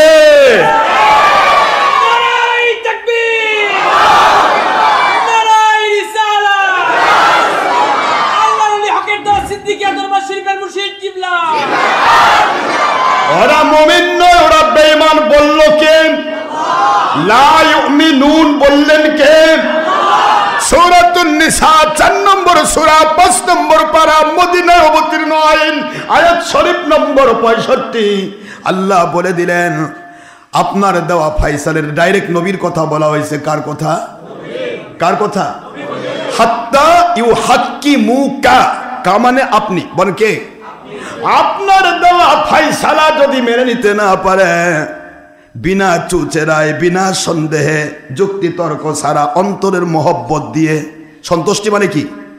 মহব্বত দিয়ে যদি মেনে নিতে না পারে, আপনার পিছে কাবা ঘরে যেখানে 1 রাকাত নামাজ পড়লে 1 লক্ষ রাকাত নামাজের সওয়াব, মদিনা শরীফে 1 রাকাত নামাজ পড়লে 50,000-এর চাইতে উত্তম বদলা।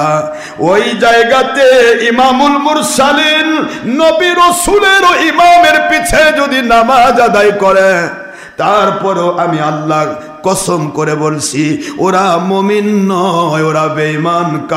কারণ ওরা আমার নবীর শানে বেয়াদবি করেছে। কার শানে বেয়াদবি করেছে? নবীর শানে বেয়াদবি করলে এইটা হবে, এটা আল্লাহর আইন। আবার সূরাতুল আহজাব 33 নম্বর সূরা 22 নম্বর পারা সেকেন্ড পেজ 36 নম্বর আয়াত শরীফ মদিনা অবতীর্ণ আইন আল্লাহ পাক বলে দিলেন, স্পষ্ট করে দিলেন, একজন মুমিন যদি কেউ দাবি করে ওয়ামা কানা লিমুমিনিন ওয়ালা মুমিনাতিন ইদা কাদাল্লাহু ওয়া রাসূলুহু আমরা,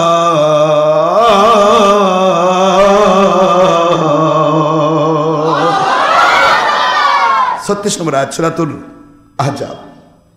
আল্লাহ বললেন একজন মুমিনের পক্ষে সম্ভব নয়, ইদা যখন কদাল্লাহ আল্লাহ যা ফয়সালা দেন, ওয়া রাসূলুহু অথবা তার রাসূল ফয়সালা দেন, আল্লাহর ফয়সালা নবীর ফয়সালায় যা হালাল হারাম কমপ্লিট হয়ে যায়, এখানে কোনো নিজের মত ঢুকানো, দলের মত ঢুকানো, ব্যক্তি সত্তানীতি ঢুকানো, নিজের বাহবা পাওয়ার জন্য উল্টা করে ঢুকানো, আল্লাহ বলেন এটা মুমিনের কাজ নয়, এটা বেঈমানের কাজ।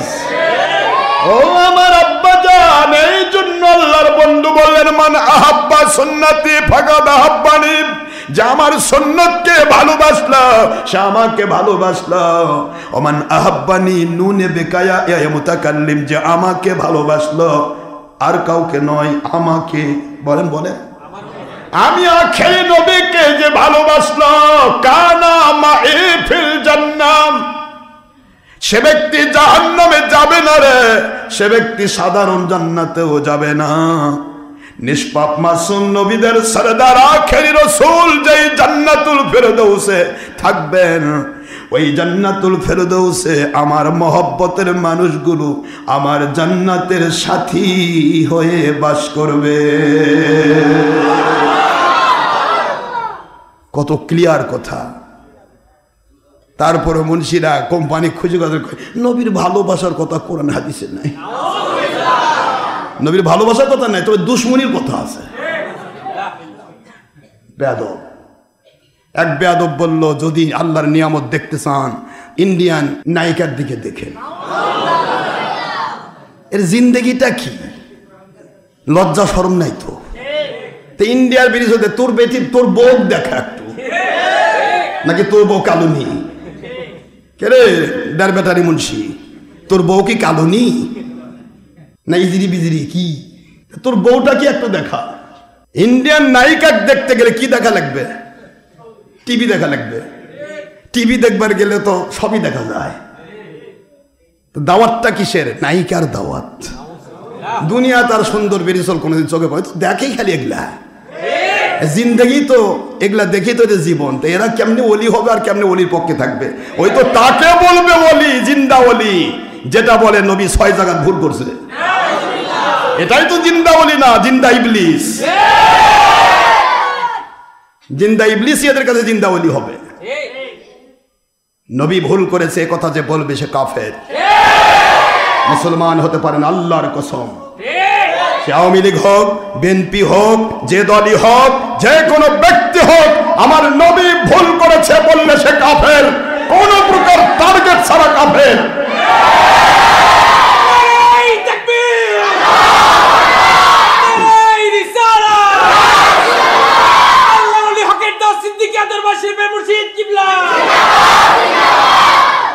জাতীয় ভাবে বসো তোমরা। I always ready for tawba, আমরা তওবা করতে রাজি। My Allah speaking, morally remember it's the last, the speaking of great Rasul Muhammad sallallahu alaihi wasallam as well as other like speaking of your Allah. It may be wahi matlub that means Quran Sharif, or it may be wahi gairi matlub that means Hadith Sharif. It's speaking about Allah. My Allah speaking, he is an exceptional passman and the highest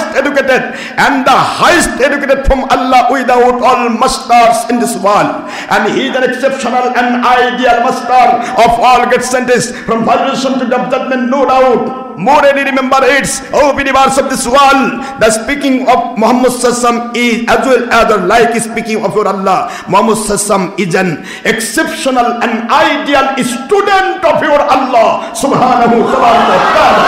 And Allah subhanahu wa ta'ala is an exceptional and ideal master of akhiri Nabi Muhammadur Rasulullah sallallahu alaihi wasallam.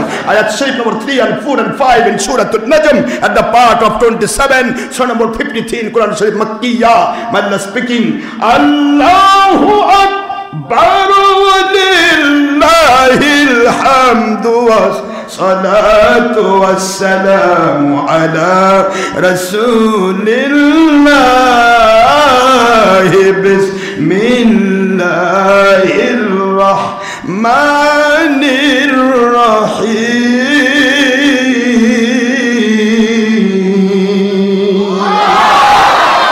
wa ma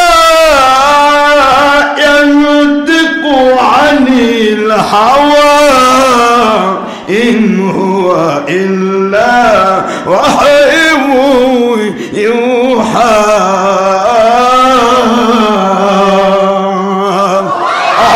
allamahu shadidul quwa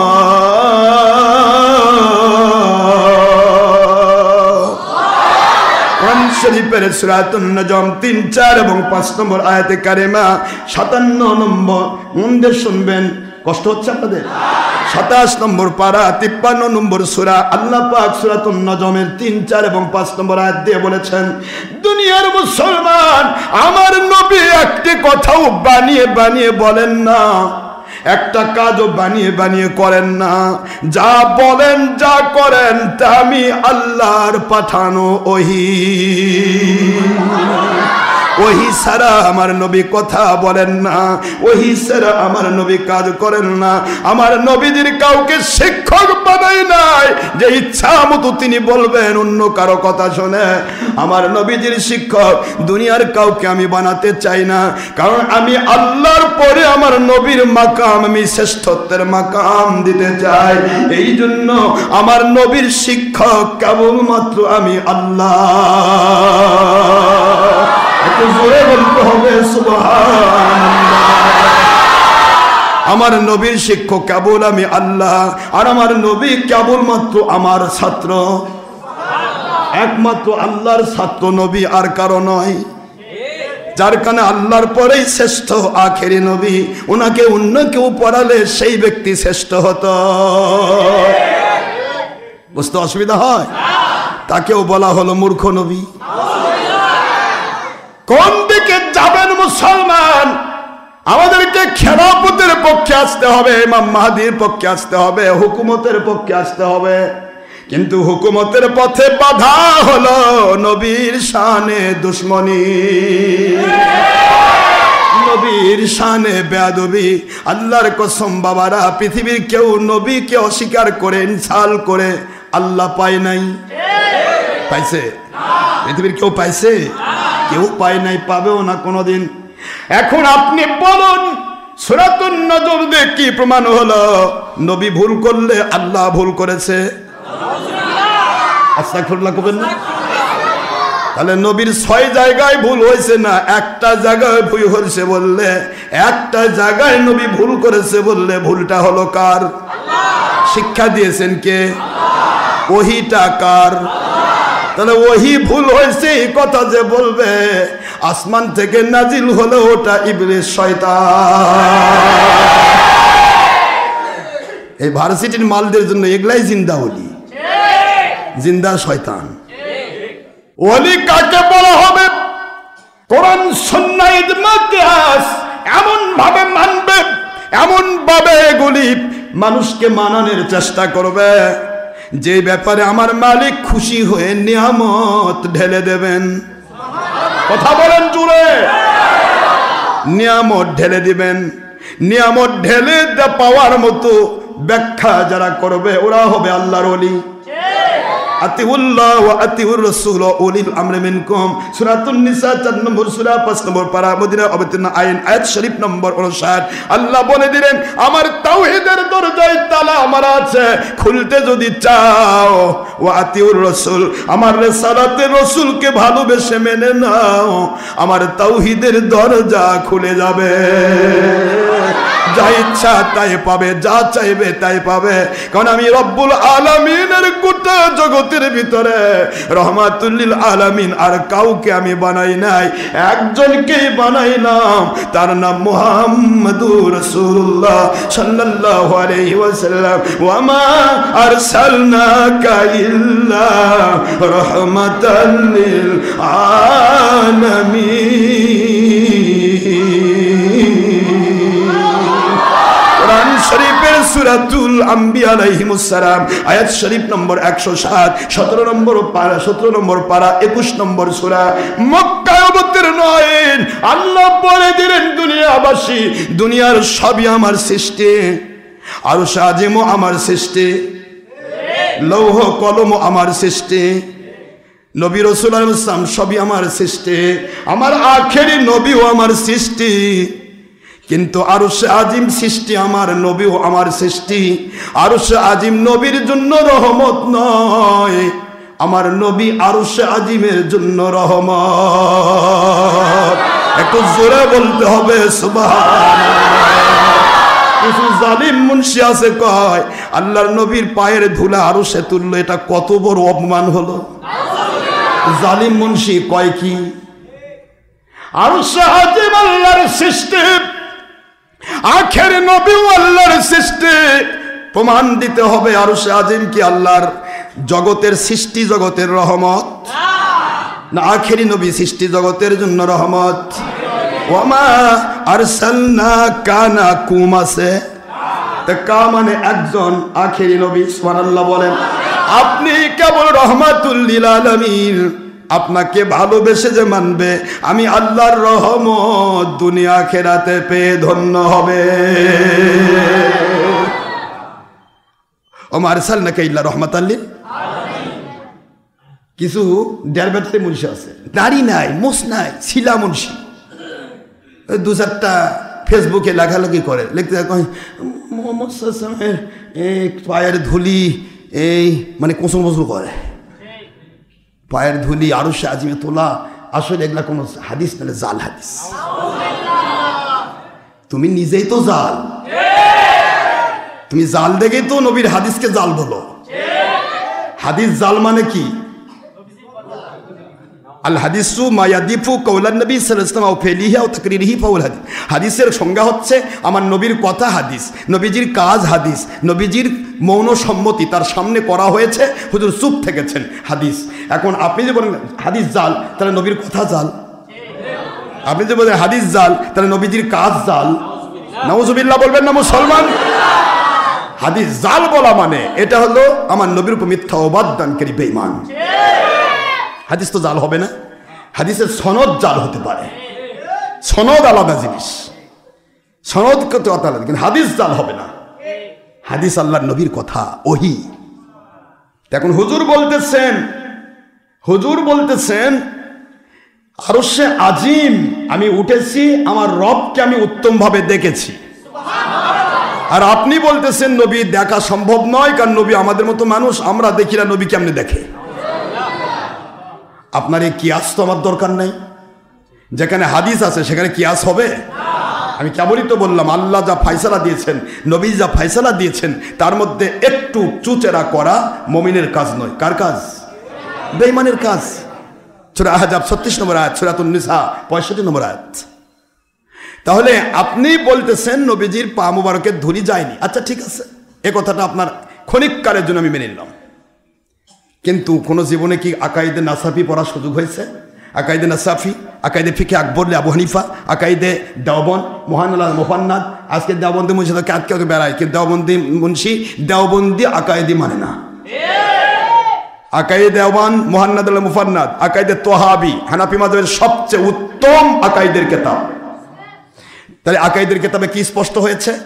আমার নবীজি যেই জায়গায় Medina মুনাওয়ারায় শুয়ে আছেন, এই রওজা পাকের পুরা মাটি নয়, আমার নবীজির শরীর ঘেঁষে থাকা এক মুষ্টি মাটির দাম আল্লাহর কাছে আরশে আজিমের চাইতেও কোটি কোটি দামে বেশি, কোটি কোটি গুণে বেশি। একটু সুবহানাল্লাহ বলে বলতেন।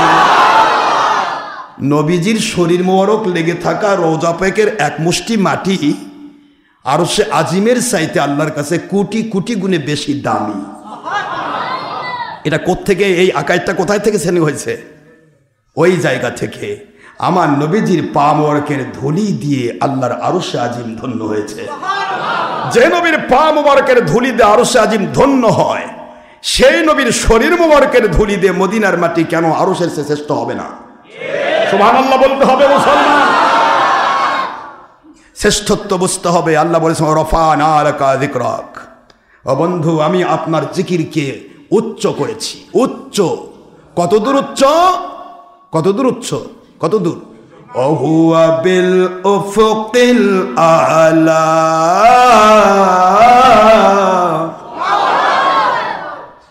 দেখছেন আলা শব্দ বোঝেন? সুবহানা রব্বিয়াল, বলেন সুবহানা রব্বিয়াল। সেজদার মধ্যে গিয়ে আপনি বলছেন ও আল্লাহ আমি তো মাটির তলে গেলাম, আর আপনি হলেন উচ্চ থেকে উচ্চ, আলা। আর এই আলা শব্দটা আল্লাহ পাক নবীর শানকে নিয়ে আছে, সেটিং করে দেন। ওহুয়া বিল, ওহুয়া শব্দটা নবীজি, হুয়া মানে নবী, বিল উফুকিল আলা। যতদূর তোমার রবকে তুমি উচ্চ মনে করো, আমার রব আমার আল্লাহ পাক সেই উচ্চ আরশে আজিমের, উচ্চ আরশে আজিমের সেই কিনারায় আমার নবীকে উঠিয়ে নিয়েছেন। ওহুয়া বিল উফুকিল আলা সুম্মা দানা ফাতাদাল্লা ফাকানা কাবা কাউসাইনি আও আদনা। সূরাতুন নজম খুললেই তো পাবেন 5, 6, 7 নম্বর আয়াত। আল্লাহ বললেন কত দূর তুলেছি? আমার এত নিকটে তুলেছি, আমি তো আমি, আমার তো কোনো স্থানকাল পাত্র লাগে না, কিন্তু আরশ আজিমে তুললাম কেন? পৃথিবীতে তো আমি নবীর সাথে দেখা করতে পারতাম। ও আল্লাহ পাকের কি জায়গা আছে নাকি? কোন নির্দিষ্ট জায়গা আছে? কেউ আবার কয় যে আরশে আজিমে আল্লাহ বসে আছে। তাই আমি বললাম যে আচ্ছা, বাংলাদেশে যে সংসদ ভবন আছে, সিংহাসন আছে, যেই প্রধানমন্ত্রী আসুক দুনিয়া বাংলাদেশে, ওই সারাদিন না তখন খেলে ডিম পারে না, কথা বলে নেই, ডিম পাড়ার জন্য কি সিংহাসন? তাই এই পাগলে কি কয় আল্লাহর সিংহাসন? আল্লাহ বলতেছে দুনিয়ার সব বাদশাহ যাদেরকে আমি মুহূর্তের মধ্যে ফকির বানাই, ফকিরকে বাদশাহ বানাই, এদেরই যদি একটা সিংহাসন থাকে আমার থাকবে না কেন? এই জন্য আমি একটা বানায় রাখছি, থাকি আর না থাকি আমার তো থাকা লাগে না। সুবহানাল্লাহ বলেন না জোরে? আল্লাহ বলেছেন এক কথায়, আইনামা তুওয়াল্লু ফাথাম্মা ওয়াজহুল্লাহ, যেদিকেই তাকাবে সেদিকেই তোমার আল্লাহ। তাহলে এবার আপনি আরশে তাকান পারছেন তো? দেখেন তো, দেখা যায় নাকি আরশ? কে কথা বলে? আরশ দেখছেন? তা আল্লাহ যে বললো যেখানেই তাকাও সেদিকে আমি, তাহলে আল্লাহ আরশে আছে, তা আপনার আরশও দেখা লাগবে তো। পাগলে কিনা কয়, ছাগলে কিনা খায়, লতা গুঁড়ো পাতা খায়, খসখস শব্দ হয়, মজা পায় কিনা আল্লাহ জানে। আচ্ছা, আরশে আজিমে থাকার জন্য তো নয়, আরশে আজিম হচ্ছে দুনিয়ার বাদশাকে দেখানোর জন্য, তোমার বাদশাহীর মসনদ দুনিয়াতে মরতে, আর আমি আল্লাহর কুদরতে আরশে আজিম আলা, সর্ব উচ্চে। এই উচ্চতা আর নিম্নতা বোঝানোর জন্য এটা একটা আল্লাহ পাক একটা ইয়া দিয়েছে। তাছাড়া আল্লাহর কোনো জায়গা লাগে? জায়গাটা সৃষ্টি করেছে কে? তো আমি আবার প্রশ্ন করলাম, ভাইজান আপনি তো কোম্পানি নম্বর 72 বলে তো লাভ নাই, তা আমি একটু বলি, তো যখন আল্লাহর আরশ তৈরি হয়নি তখন আল্লাহ কোথায় ছিলেন? আপনার বাড়িতে। দেখো তা তো জানি না, এই জন্যই তো আপনার নাম বাতিল ফেরকা। বাতিল ফেরকা তো এমনি হয়নি, এই জন্য তো হয়েছে। সৃষ্টি করলেন আল্লাহ, ওটার মুহতাজ আল্লাহ নন। আল্লাহ যখন সূর্য সৃষ্টি করেছেন তখন থেকে রাত দিনের সুবিধা আসলো, প্রেজেন্ট পাস্ট ফিউচার, অতীত বর্তমান ভবিষ্যৎ কাল শুরু হলো। তাহলে আল্লাহ নিজে সূর্য যখন তৈরি করেননি তখন কোন কাল ছিল? কাল ছিল? আল্লাহ বলেন আই অলওয়েজ ইন প্রেজেন্ট, আমি প্রতিটা মুহূর্ত বর্তমান, আগেও যা ছিলাম এখনও তাই, পরেও তাই। যখন ছিল না কিছু তখন আমি ছিলাম, যখন কিছু আছে তখনও আমি, যখন সব ধ্বংস করব তখনও আমি। জোরে বলুন সুবহানাল্লাহ। স্থল কাল পাত্র কিছু আল্লাহর জন্য লাগে না, এগুলি বলার কি? দুনিয়াতেই তো আল্লাহ সব জায়গায়, আল্লাহ পাকের অস্তিত্ব পাওয়া যাবে। আপনি যেদিকে তাকাবেন মালিকের অস্তিত্ব, ঠিক না? ঠিক। তাহলে আমার নবীকে আরো সে টেনে নেওয়ার দরকারটা কি ছিল? আল্লাহ বোধহয় দুনিয়ার দেখা দেওয়া পারেনি, ও ক্ষমতা বোধহয় আল্লাহ নাই। আরো সে উঠানোর মূল কাজটাই হচ্ছে দুনিয়াবাসীকে জানিয়ে দিতে চাই, আরশে আজিমের জমিনও আমার নবীর পায়ের ধুলি নেওয়ার জন্য ব্যস্ত। আপনার পাওয়ারকের ধুলি দিয়ে আরো ধন্য করব। লিনুরিয়াহু মিন আয়াতিনা, আমার আরো জগতের সমস্ত উত্তম নিদর্শনাবলী আমি আপনাকে দিয়ে ইন্সপেকশন করাবো, পরিদর্শন করব, দেখাবো। কাজে এগুলি কে কাকে বুঝাবে? আমি আপনাদেরকে অনুরোধ করছি, উল্টা পাল্টা না। যদি বোঝেন না বুঝে নেন, না বুঝলে শুধুমাত্র উল্টা বলে নিজের তলাটা খুলবেন না। আমার নবীকে কাউবয় বলা যাবে? নবীকে মূর্খ বলা যাবে? ইন্ডিয়ান নায়িকার দিকে দেখে আল্লাহর নিয়ামত দেখবার পাওয়া যাবে? কে সূর্য আল্লাহর নিয়ামত নয়? কে রে ব্যাটারি, ওটা চোখে পড়ে না? না সূর্যের থেকেও বেশি দামি হয়েছে ইন্ডিয়ান নায়িকা? সূর্যের দিকে তাকা, সূর্যের দিকে তাকাও। একটি সূর্যের দিকে তাকালে তো তুমি সব নিয়ামত পেয়ে যাবে। তোমার নাকের যে অক্সিজেন ঢুকতেছে এটা নিয়ামত নয়? কি নিয়ামত দেখতে যাচ্ছ? ওই পাত্রে আছে যা, ঢালিলে পরিবে তা। যে ন্যাংটা নায়িকা দেখে দেখে জীবন কালো করেছে, ওই আর ভালো জিনিস দেখবে কি? এই বেয়াদব, এই বেয়াদব একবার বলেছিল নবীর ভালোবাসার কথা কোরআন হাদিসে কোথাও নাই। এই সমস্ত বেয়াদব মুন্সি হলো সমস্ত বাতিল 72 ফেরকার প্রোডাক্ট। এরা মানুষকে ধোঁকা দিয়ে সেই ইহুদি পণ্ডিতদের মতো নিজে নিজে কোরআনের আইন বানায় আর কোরআনের নামে চালায়। নবী ঈসা আলাইহিস সালাম এসে যখন বলল তোমরা যে এই আইনগুলি চালাচ্ছ তাওরাতের নাম করে, তোমার তাওরাত নিয়ে আসো, আমি দেখে দিচ্ছি এটা একটাও তাওরাতে নেই। সাধারণ মানুষ তো জানে না ভেড়ার উপর বাছুর পর অনেক সাজা আছে। এখন সবাই তো হতবাক, কেড়ে এরা সারা জীবন আইন হিসেবে চালাচ্ছে। নাই, ঈসা আলাইহিস সালাম তাওরাত খুলে খুলে দেখালেন, তোমাদের এগুলা একটা আইনও তাওরাতে নাই। ঈসা আলাইহিস সালামকে মেরে ফেলার চেষ্টা করলো, কিন্তু ঈসা আলাইহিস সালাম আল্লাহ পাক উঠায় নিলেন। তাদেরই এক শয়তানকে ঈসা নবীর রূপ ধরে দিয়ে তাকে কুশে চালাই দিলেন। কিন্তু আল্লাহ পাক বুঝালেন, এই কথা বলার পর ঈসা নবী যখন উপরে উঠে গেল, তারা তো তাদের নেতাকে মেরে ফেললো, পরার নেতা খুঁজে পায়নি। কিন্তু নেতাকে মেরে ফেলার পর তারা ঘোষণা দিচ্ছে, আমরা যে আইন মানবো আল্লাহর আইন নাম করে, ওটার বিরোধিতা যদি কোনো নবীও করে তাকে আমরা হত্যা করে ফেলি। দেখো ঈসা নবীর দিকে। আজও কিন্তু আমরা ইচ্ছা মতো আইন বানাচ্ছি, ইচ্ছা মতো আইন। কোরআনের আইন চাই, সৎলোকের শাসন চাই, আলহামদুলিল্লাহ আমিও চাই। আমিও কোরআনের আইনের পক্ষে, কোনো শয়তানের বা কোনো ইবলিসের বা কোনো নাস্তিকের পক্ষে নয়। আমি কোরআনের আইনের পক্ষে। কোরআনের আইনটা আমাকে দেখাতে হবে, কোন আইনে লেখা আছে নারী নেত্রীর সাথে নেংটি ধরা। আমাকে একটা আইন দেখাবেন। আমরা তো আইন পেয়েছি আর রিজালু কাওয়ামুনা আলান নিসা। কথা বলছেন না কেন? কোরআনের একটা আইন আপনি দেখাবেন, ছবি, ভিডিও, টিভি। আমরা পেয়েছি কুল্লু মুসাওয়াবিন ফিন্নার। হুজুর বলেছেন যে কেউ হোক, ওই আকাশ থেকে নাজিল হয়েও যদি কয় ছবি ভিডিও লাগবে, আল্লাহর হাবিব বলেন সে জাহান্নামী। নবীজির ফায়সালা। আমি আখেই নবীর উম্মত, আমি কোনো নতুন নবীর উম্মত নই। আপনি ভুল হচ্ছে বলে আমার ভুল হয়েছে। এখন ইন্টারনেট যুগ চলছে, আপনি ইন্টারনেট চালান। সারা জগতের সব মানুষ যদি হারাম গোস্ত, শুয়োরের গোস্ত খায়, শুয়োরের গোস্ত হালাল হবে? ওটা হারামই থাকবে। এমন একটা টাইম হতে আসতে পারে যে সময় প্রচার করা হবে, মেডিকেল থেকে বলা হবে, সায়েন্টিস্টরা বলবে যে শুয়োরের গোস্তর মধ্যে বহুত গুণাগুণ, চর্বির মধ্যে বহুত গুণাগুণ, এই চর্বি খাইলে সেক্স পজিশন বেড়ে যায়, এই চর্বি এই করলে মানুষের চামড়াত লাগালে ঘা ভালো হয়ে যায়। বিচিত্র রকমের টেকনিক করে ইহুদি পণ্ডিতেরা শুয়োরের গোস্তকে হালাল করার চেষ্টা করবে। এই উপকার নেওয়ার জন্য সারা জগতের মানুষ শুয়োরের গোস্ত খায়ও, কিয়ামত পর্যন্ত লা তাবদীলা লিকালিমাতিল্লাহ, আমার আল্লাহর কথার কোনো পরিবর্তন হবে না, বিধান পাল্টাবে না, শুয়োরের গোস্ত হারামই থাকবে। কথা বলছেন না কেন মুসলমান? করে বলতে হবে। আজ ইন্টারনেট সভ্যতার নাম করে মুন্সিরা কয় ছবি এ যুগে লাগে, ভিডিও এ যুগে লাগে। কে ভিডিও না হলে হয় না? ভিডিও তো দেখে, ভিডিও দেখায় কারা? যারা নাচ গান করে। মুন্সি কি নাচে? তো মুন্সির ভিডিও দেখার কি আছে? শয়তান ঢুকে গেল। শয়তান করছে যে তোমার যদি এতগুলো আমল করতেছো, সারাদিন কোরআন নিয়ে ঘুরতেছো, তোমার যদি তলা না খুলতে পারি তাহলে আমি কেমনে ইবলিস হলাম? তোমার তলা তোমার খোলাই লাগবে। কেমনে তলা খুলবো? ওই কোরআন শরীফের মজলিস দাও, দিয়ে মহিলার মধ্যে প্রজেক্টর দিয়ে বলো, ঘোষণা দিয়ে দাও যে পর্দার সহিত মহিলাদেরকে দেখানোর সুব্যবস্থা থাকিবে। আল্লাহর কোরআন আইন তুমি সামনে রেখেছো, সূরাতুন নূর ৩৩১ নম্বর আয়াত। কষ্ট হচ্ছে না?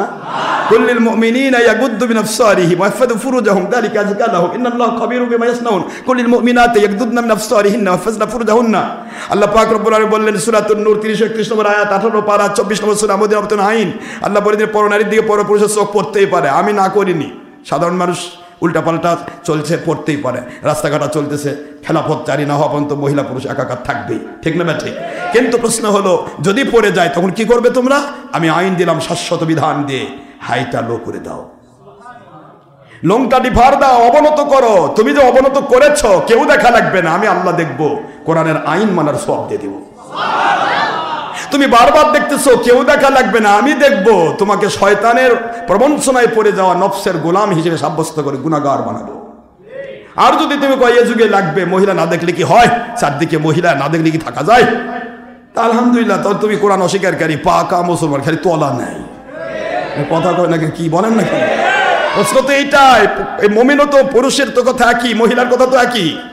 কুল্লিল মুমিনাতি ইয়াগুদ্দুনা মিন আবসারিহিন্না ওয়া ইয়াহফাযনা ফুরুজাহুন্না। মুমিনা মহিলাগুলোকে বলুন তারা যেন জবর পুরুষের দিকে চোখ পড়তে পারে, আমি না করব না। কিন্তু পড়ে গেলে তারপর আমার আইন থাকলো, তার লংটা ডিফার দেবে, লংটা হাইটা লো করবে, কেউ দেখা লাগবে না, আমি দেখবো। ওকে কোরআন মানার ফরজ, ইবাদতের সওয়াব দেব। বারবার দেখতেছে নফসের গোলামি করছে, গুনাহ দেব, তওবা করলে আমি মাফ করে দেব। আর যদি কয় দেখা লাগবেই, না দেখলে হয়, তাহলে কোরআন অস্বীকার করার কোনো পাকা মুসলমান, খেলে তোলা নেই। এই তো কথা, এই তো ছিল সারা দুনিয়া মানুষ। আপনিও তাই, আমিও তাই, যেখানে সেখানে মহিলার দিকে চোখ পড়বে হাইটা লো দিয়ে দেবো, এটা আমাদের আইন। এখন কোরআনের মজলিসে মহিলা পুরুষ যদি একাকার হওয়ার সুযোগ থাকতো তাহলে তো পর্দায় দেওয়া লাগতো না, পর্দা খুলে দিলে তো দিলে। এখন পর্দাও দিলেন, তার মধ্যে আবার টিভি দিয়ে মুন্সির চেহারা দেখাচ্ছেন। ওইখানে যতগুলা মানুষ আছে, যদি লোক হয় 10,000, তাকে আপনারা জানেন তো এটা ভিডিও ছোট বড় করা যায় না। 10,000কে আপনি 10,000 দিয়ে আপনি 1 লাখ কপি দিয়ে দেন, 10,000 গুণ 1, বাস ওই একই জিনিস বেড়ে চলে যাবে। কথা বলছেন না কেন? তাহলে তুমি দেখানোর জন্য মহিলাকে এতগুলা পুরুষ সবাক তুমি মহিলার মধ্যে ফোকাস দিয়ে দেখাচ্ছ। মহিলা কি সার্কাস দেখবে আসছে? মহিলা যদি তোমাকে দেখাই যায় থাকতে তাহলে পর্দা কেন? তাহলে কোরআন সামনে নিয়ে যখন তুমি মহিলার মধ্যে প্রজেক্টর দিচ্ছ, কি বলতেছো? ও মহিলা, আল্লাহর আইন বলেছে লো দিতে, আর আমি দিলাম হাই করে দেখার জন্য। কোরআন খুশি তো? আল্লাহ খুশি? বলেন কোন আইন এটা? কোন আল্লাহর আইন আমি জানতে চাই। কষ্ট হচ্ছে আপনাদের? এ কোন আল্লাহর আইন? আল্লাহর আইন এটা? এবার আসে পৌনের পরপুরুষ বেপদ্দ হওয়া আল্লাহর আইন? তা কি আল্লাহর আইন? হ্যাঁ, ভোট চাও অবশ্য আল্লাহর আইন। কেন এটা আল্লাহর আইন না? নবীজি কতবারই ভোট চাই বেড়াচ্ছে, হিসাব তো নাই। নবীর মেয়ে ফাতেমা রাদিয়াল্লাহু তাআলা, নবীর স্ত্রী আয়েশা বাড়ি বাড়ি খাই ভোট চাই বেড়াচ্ছে। এটা ভোট দিয়ে আস্তাগফিরুল্লাহ নাউযুবিল্লাহ বল। তাহলে আপনার স্ত্রীকে, আপনার বউকে, আপনার শোলকে, আপনার বউকে বাড়ি বাড়ি পড়াচ্ছেন, যায় ভাইয়ের সাথে দেখা হচ্ছে, ভাই ভাবি আছে। হ্যাঁ, এই ভাই তো কোন ভাই? হ্যাঁ, এগুলি কি চলছে? আপনার স্ত্রীকে আপনি ওয়াজ করবে পারে দিচ্ছেন, তাও আবার ভাইরাল করতেছে। এখন মহিলার ওই ওয়াজও বলে করে, তা বলে ভাইরালও হয় ইন্টারনেটে, তা আবার পুরুষের পকেটে পকেটে। হাই হাই হাই, তাহলে মহিলাকে আজান দেওয়া হচ্ছেন না ভাই, এটুকু বাকি কেন? আজান দেখ, ইমামতি করুক, নামাজ পড়াক, ওইটুকু আর বাকি থাকবে কেন? এরপরে আপনারা বাচ্চা তোলার কাম নিবেন, ওরা শুধু বাচ্চা দেওয়ার কাম নিবে। কথা কয় না কেন? কি হলো? আমি আশ্চর্য হয়ে যাই, যত দিন যাচ্ছে তত মনে হয় ইসলামকে মনে হয় নতুন তৈরি হচ্ছে নাকি। আজ থেকে 30 বছর আগে বাংলার জমি কেউ মিলাদের বিরোধিতা করেনি, আজ মিলাদের বিরোধী। 30-40 বছর আগে যে মুন্সিরা ঈদে মিলাদুন্নবী প্যাকেট খাইছে, আজকে তারা ঈদে মিলাদুন্নবী বেদাত কয়। 30-40 বছর আগে যে মুন্সিরা একটা মহিলাকে ঘর থেকে বের করেনি, মসজিদে বা ঈদের মাঠে নেয়নি, আজকে তারা ঈদের মাঠে নিয়ে যাচ্ছে জামাতে নামাজ পড়ার জন্য। সব নতুন নতুন নবী নাজির হয়েছে। 30-40 বছর আগে একটা মসজিদে মানুষ মুনাজাত না করে ঘর মসজিদ থেকে বের হয়নি, এবং তখন জুতা চুরিও হয়নি। 30-40 বছর ব্যবধানে মসজিদে নাকি দোয়া করাও বলে বেদাত, মানে বেদাত বাদ দিছে এবং জুতা চুরি করে বেড়ে যাচ্ছে। কি সোয়াব! কথা কোন এগুলি কি হচ্ছে? আল্লাহর বন্ধু বললেন, আজানের পর আপনার আজান পেয়ে কামত এট মিডনাইট আপনার ফরজ সালাত দোয়া মাস বিগান, আজানের পরে দোয়া কবুল হয়, ফরজ নামাজের পর দোয়া কবুল হয়, রাত্রি পরে দোয়া কবুল হয়। আর আপনি বলছেন আজানের পরে দোয়া বেদাত। আপনার কোম্পানিটাই তো নবীর কোম্পানি নয়। আপনি বলতেছেন ফরজ নামাজের পরে দোয়া বেদাত, আর আখেই নবী বলতেছেন ফরজ নামাজের পরে দোয়া কবুল হয়। তাহলে আপনারটা কোম্পানি তো নবীর সাথে মিলছে না। আপনার কোম্পানিতে বলছে 10টার পরে আর ঘুম জাগা যাবে না, বেশি রাত করলে ফজর নামাজ কাজা হবে। আর আখেই নবী বলতেছে রাত্রি দ্বিপ্রহরে দোয়া কবুল হয়। তাহলে যারা রাত্রি দ্বিপ্রহর পর্যন্ত জাগে থাকবে তাদের ফজর কামা হয়ে যাবে ভয়ে, ওই রাত্রি দ্বিপ্রহর থাকবেও না, দোয়া কবুল হবে না।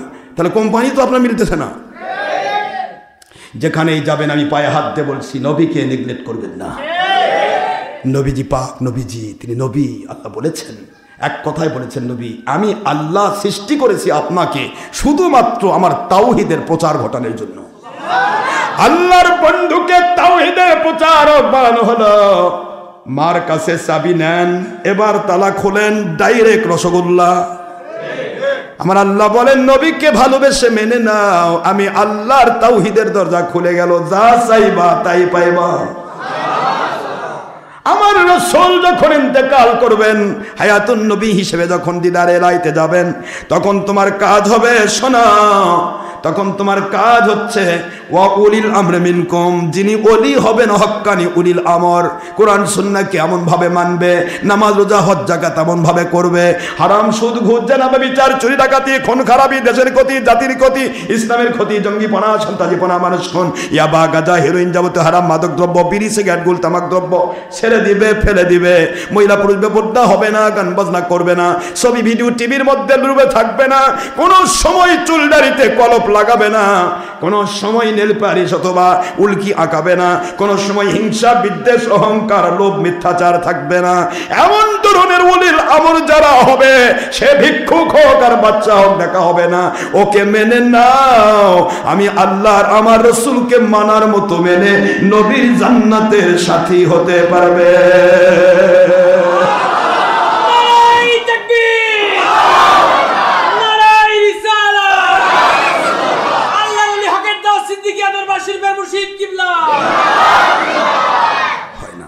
ঠিক আছে, আমরা তো বুঝলাম।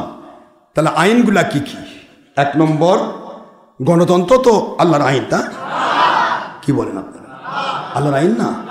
তারা বলে রাজনীতি দিয়ে কোরআন ভরা। এমএরও একটা হুজুর চাচ্ছি আমার সামনে, ভাই রাজনীতি শব্দের অর্থটা আপনার মুখ থেকে বের করবো। রাজনীতি শব্দের অর্থটা কি? আপনি সন্ধি বিচ্ছেদ করেন তো, রাজার নীতি না নীতির রাজা?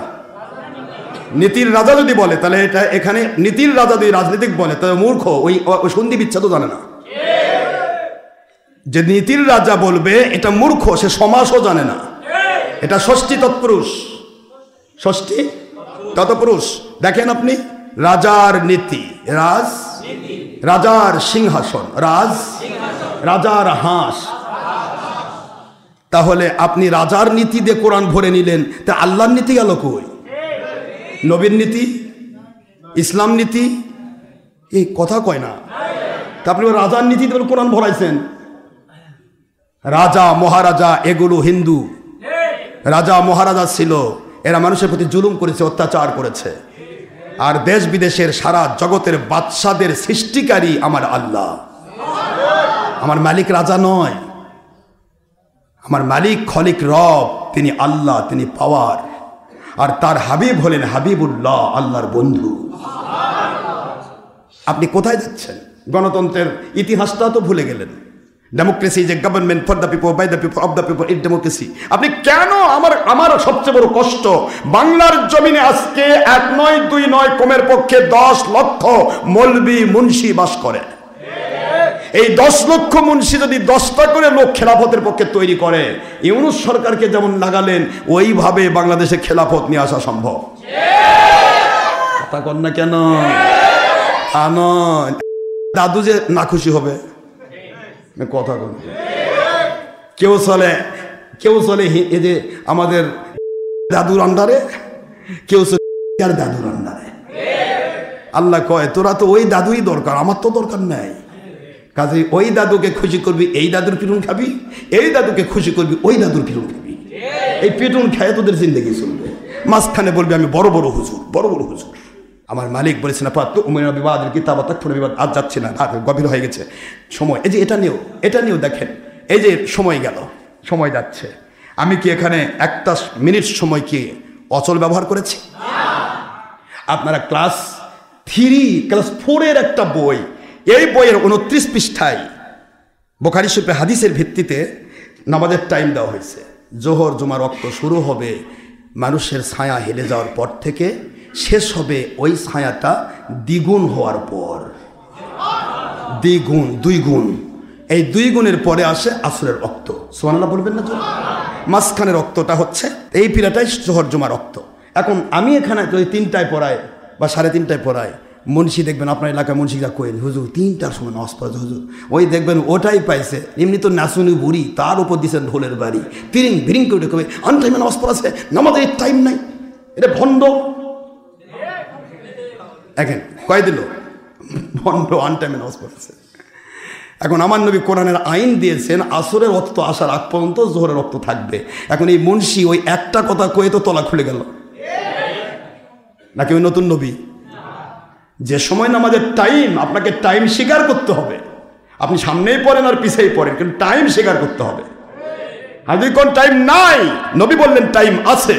ওই যে লা ইউমিনুন, আমি কসম করে বলছি নবী, যারা আপনার দেওয়া ফায়সালার মধ্যে হাত ঢুকায়, বিনা চুচেরায় বিনা যুক্তিতে মেনে নিতে না পারে, আমি আল্লাহ কসম করে বলছি লা ইউমিনুন, ওরা মুমিন নয়, ওরা শুধু সুরতধারী মুমিন, ভিতরে তলা নেই।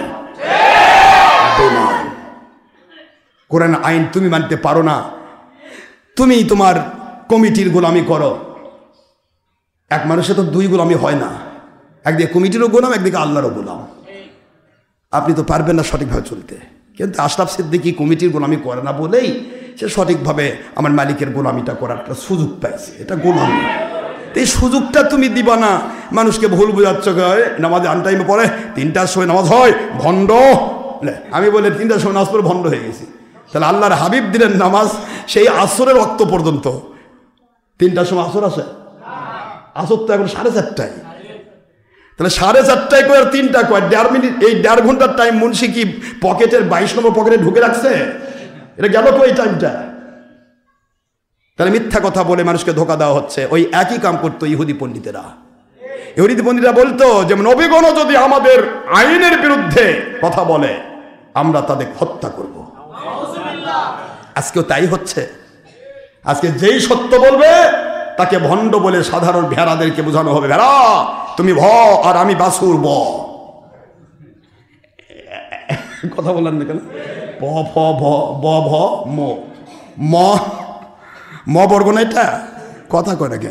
তো ম বর্গে প ফ ব, আমি তো আগে আসি বাসুর, আর তুমি ভ ভেড়া। তোমার তো আমি বুঝাবো, তোমার তো আমি বুঝাবো। ভেড়ার উপর বাসুর পর একসাথে আপনি মেরে সব বুঝাচ্ছেন। ওই ভণ্ড কি জানে, ও ভণ্ড কি জানে, ওই বেশি বোঝে। আচ্ছা ঠিক আছে, ভণ্ড তো বুঝেন না, তা আপনি তো বুঝেন, তা আপনি এসে তওবা করালে তো ভণ্ড ঠিক হয়ে যায়। এইটুকু বলার নাই, কারণ ভেড়া যে, কারণই তো ব আর ভ। কথা তো নেই।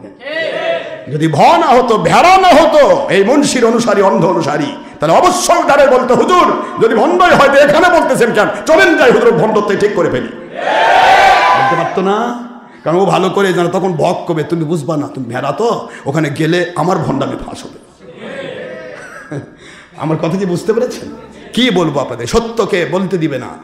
ইহুদি পণ্ডিতেরা যেমন বলতে দেয়নি, অসংখ্য নবীকে হত্যা করেছে, আজকেও বাতিল 72 ফেরকার ড্যার ব্যাটারি মুন্সি মানুষকে ভুল বোঝায়, ভণ্ড ভণ্ড এটা সেটা। এ ভণ্ড যদি হয় আমার কাছে, আমি কেউ না, আমি মালিকের গোলামি করে বলতে চাই, কিচ্ছু না।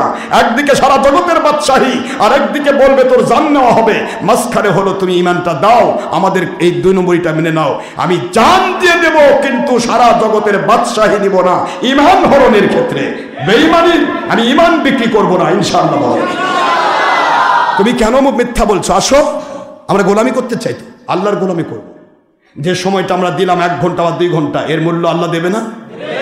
এটার নাম নফল ইবাদত।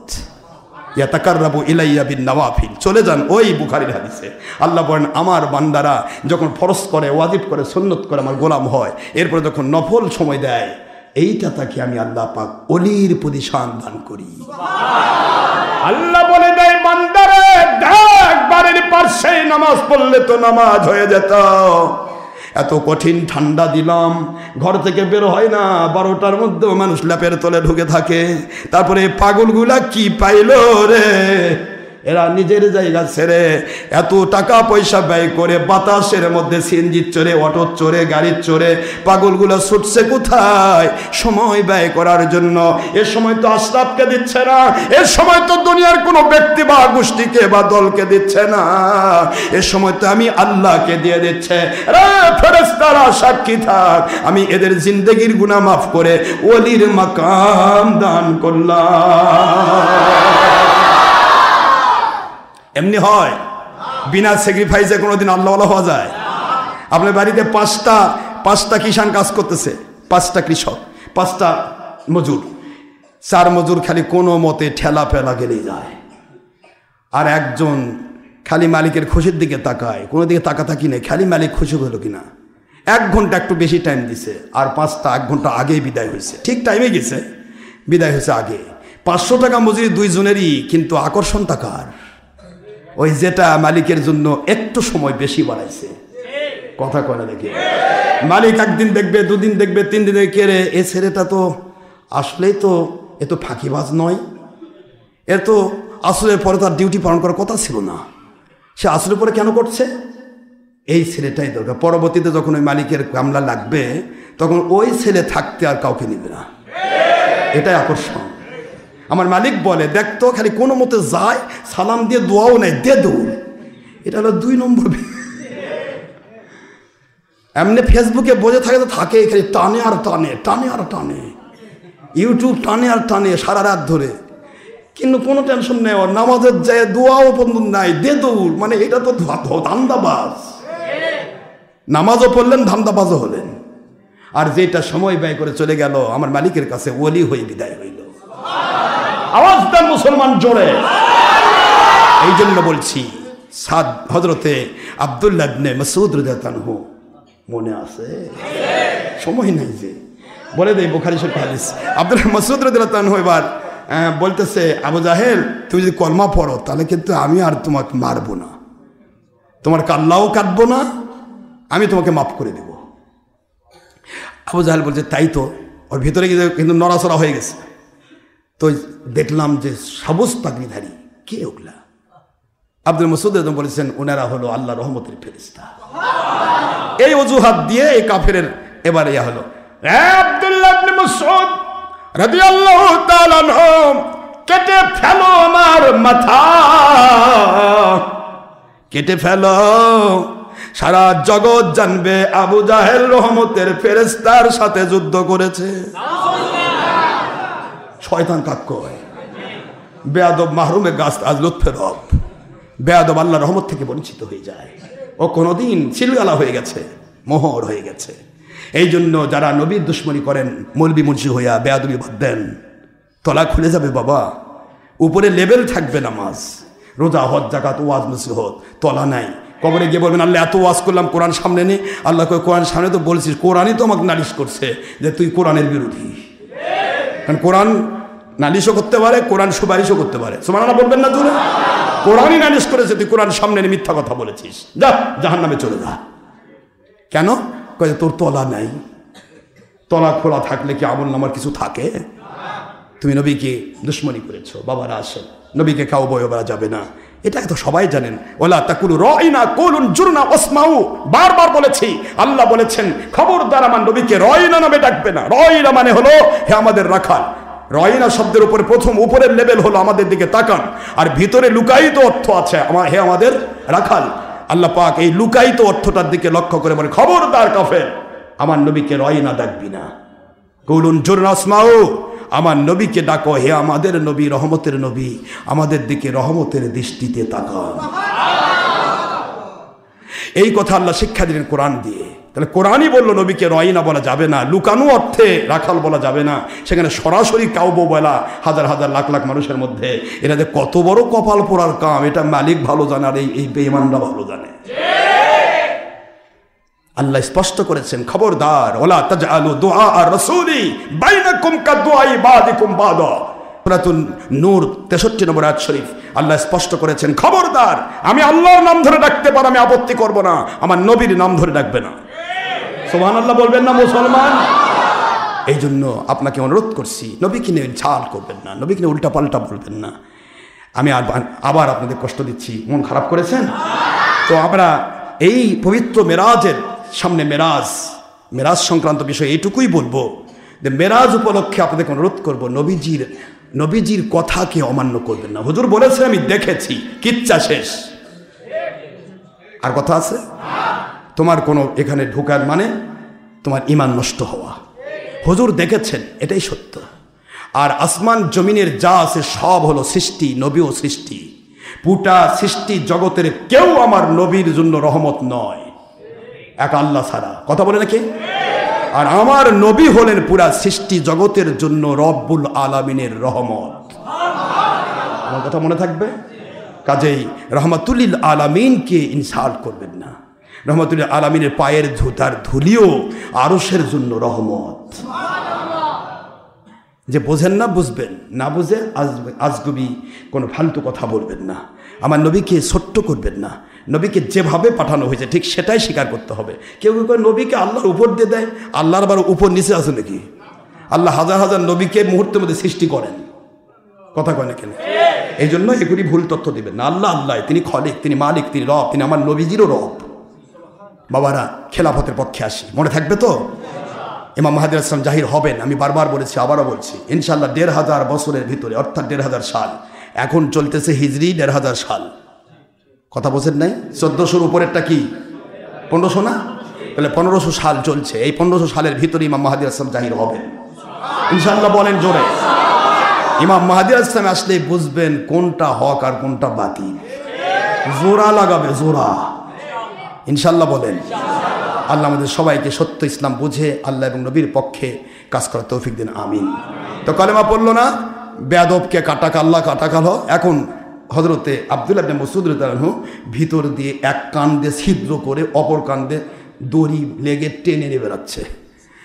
জিবরাইল আলাইহিস সালাম এসে বলতেছে, আল্লাহর বন্ধু এখন বুঝছেন কেন হাসছিলাম? হুজুর বলেন, আমি তখনই বুঝছি। সুবহানাল্লাহ বলেন। হুজুর আমি হাসছিলাম এই জন্য যে এই আবু জাহেল আজকে কানে থাপ্পড় মেরেছে। এই আবু জাহেলের দুই কান ছিদ্র করে আব্দুল্লাহ ইবনে মাসউদ গোটা বদর প্রাঙ্গণে ওর মাথা টেনে নিয়ে বেড়াবে। এত বড় মাথা, কত বুদ্ধি খেলে গু আর গোবর। নাউযুবিল্লাহি মিন যালিক। বেয়াদব কখনো ভালো হয়? কয় মুহাম্মদ সাল্লাল্লাহু আলাইহি ওয়াসাল্লামকে মানলে তো আমার ইজ্জত কমে যাবে। কত বড় বেয়াদব। ধরা খাইলো নিজের দেবতার কাছে, কুত্তায় পেশাব করে দিল, তারপরও দেবতা কান্দতলে কয় না মুহাম্মদ সাল্লাল্লাহু আলাইহি ওয়াসাল্লাম আল্লাহ হক তা জানি, মুহাম্মদও হক তাও জানি, কিন্তু মানলে আমার মর্যাদা থাকবে না। এতই মর্যাদা আল্লাহ দিয়েছে। ইন্টারন্যাশনাল টয়লেট, ওর কপালের উপর খালি পায়খানা করতেছে। ইন্ডিয়ান পায়খানা, বাংলাদেশি পায়খানা, পাকিস্তানি পায়খানা, কথা কন না কেন? মহিলা পুরুষ পায়খানা করে। কয় আবু জাহেল কি দাম, মর্যাদার উচ্চ আসন তোর কপালের উপর পায়খানা করা। আর মুহাম্মদ সাল্লাল্লাহু আলাইহি ওয়াসাল্লামের স্থান তার পা মোবারকের ধরি আল্লাহর আরশে আজিমের জমিন ধন্য। সুবহানাল্লাহ বলুন, সুবহানাল্লাহ। ওমা আলাইনা ইল্লাল বালাগুল মুবিন হাদামা ইনদামান ফাদামা ইনদাল্লাহি রাসূলি সাল্লাল্লাহু আলাইহি ওয়াসাল্লাম। সুবহানাকাল্লাহুম্মা ওয়া বিহামদিকা আশহাদু আল্লা ইলাহা ইল্লা আনতা আস্তাগফিরুকা ওয়া আতুবু ইলাইকা। তো এই মিরাজ সম্পর্কে রোজা আছে, মাওকুফ হাদিস আছে। মান সামা ইয়াউমে সাবঈন ওয়া ইশরিনা মিন রজব কাতাবাল্লাহু লাহু 60 শাহরা। হযরতে আবু হুরায়রা রাদিয়াল্লাহু আনহু বলেন, আবুল মুমিন ফিল হাদিস, হাদিস শাস্ত্রের সবচেয়ে বড় ইমাম তিনি আবু হুরায়রা রাদিয়াল্লাহু আনহু সাহাবী। তিনি বলতেছেন নবীজি পাক সাল্লাল্লাহু আলাইহি সাল্লামের উম্মত যদি মেরাজের উপলক্ষে 27 দিনে রোজা রাখে, তাকে 60 মাস একাধারে রোজা রাখার সওয়াব হবে। এটা জোরে বলতে হবে সুবহানাল্লাহ। আর যারা বলেন যে হযরত ওমর রাদিয়াল্লাহু আনহু নাকি এই রজব মাসে রোজা রাখলে বলে হাতত বলে বেড়াতেন আর ভাঙ্গে দিতেন, এর মিথ্যাবাদী বাতিল 72 ফিরকা। ওমর রাদিয়াল্লাহু আনহু সবসময় নফল ইবাদতের জন্য নিজেই প্রতিযোগিতা করেছেন।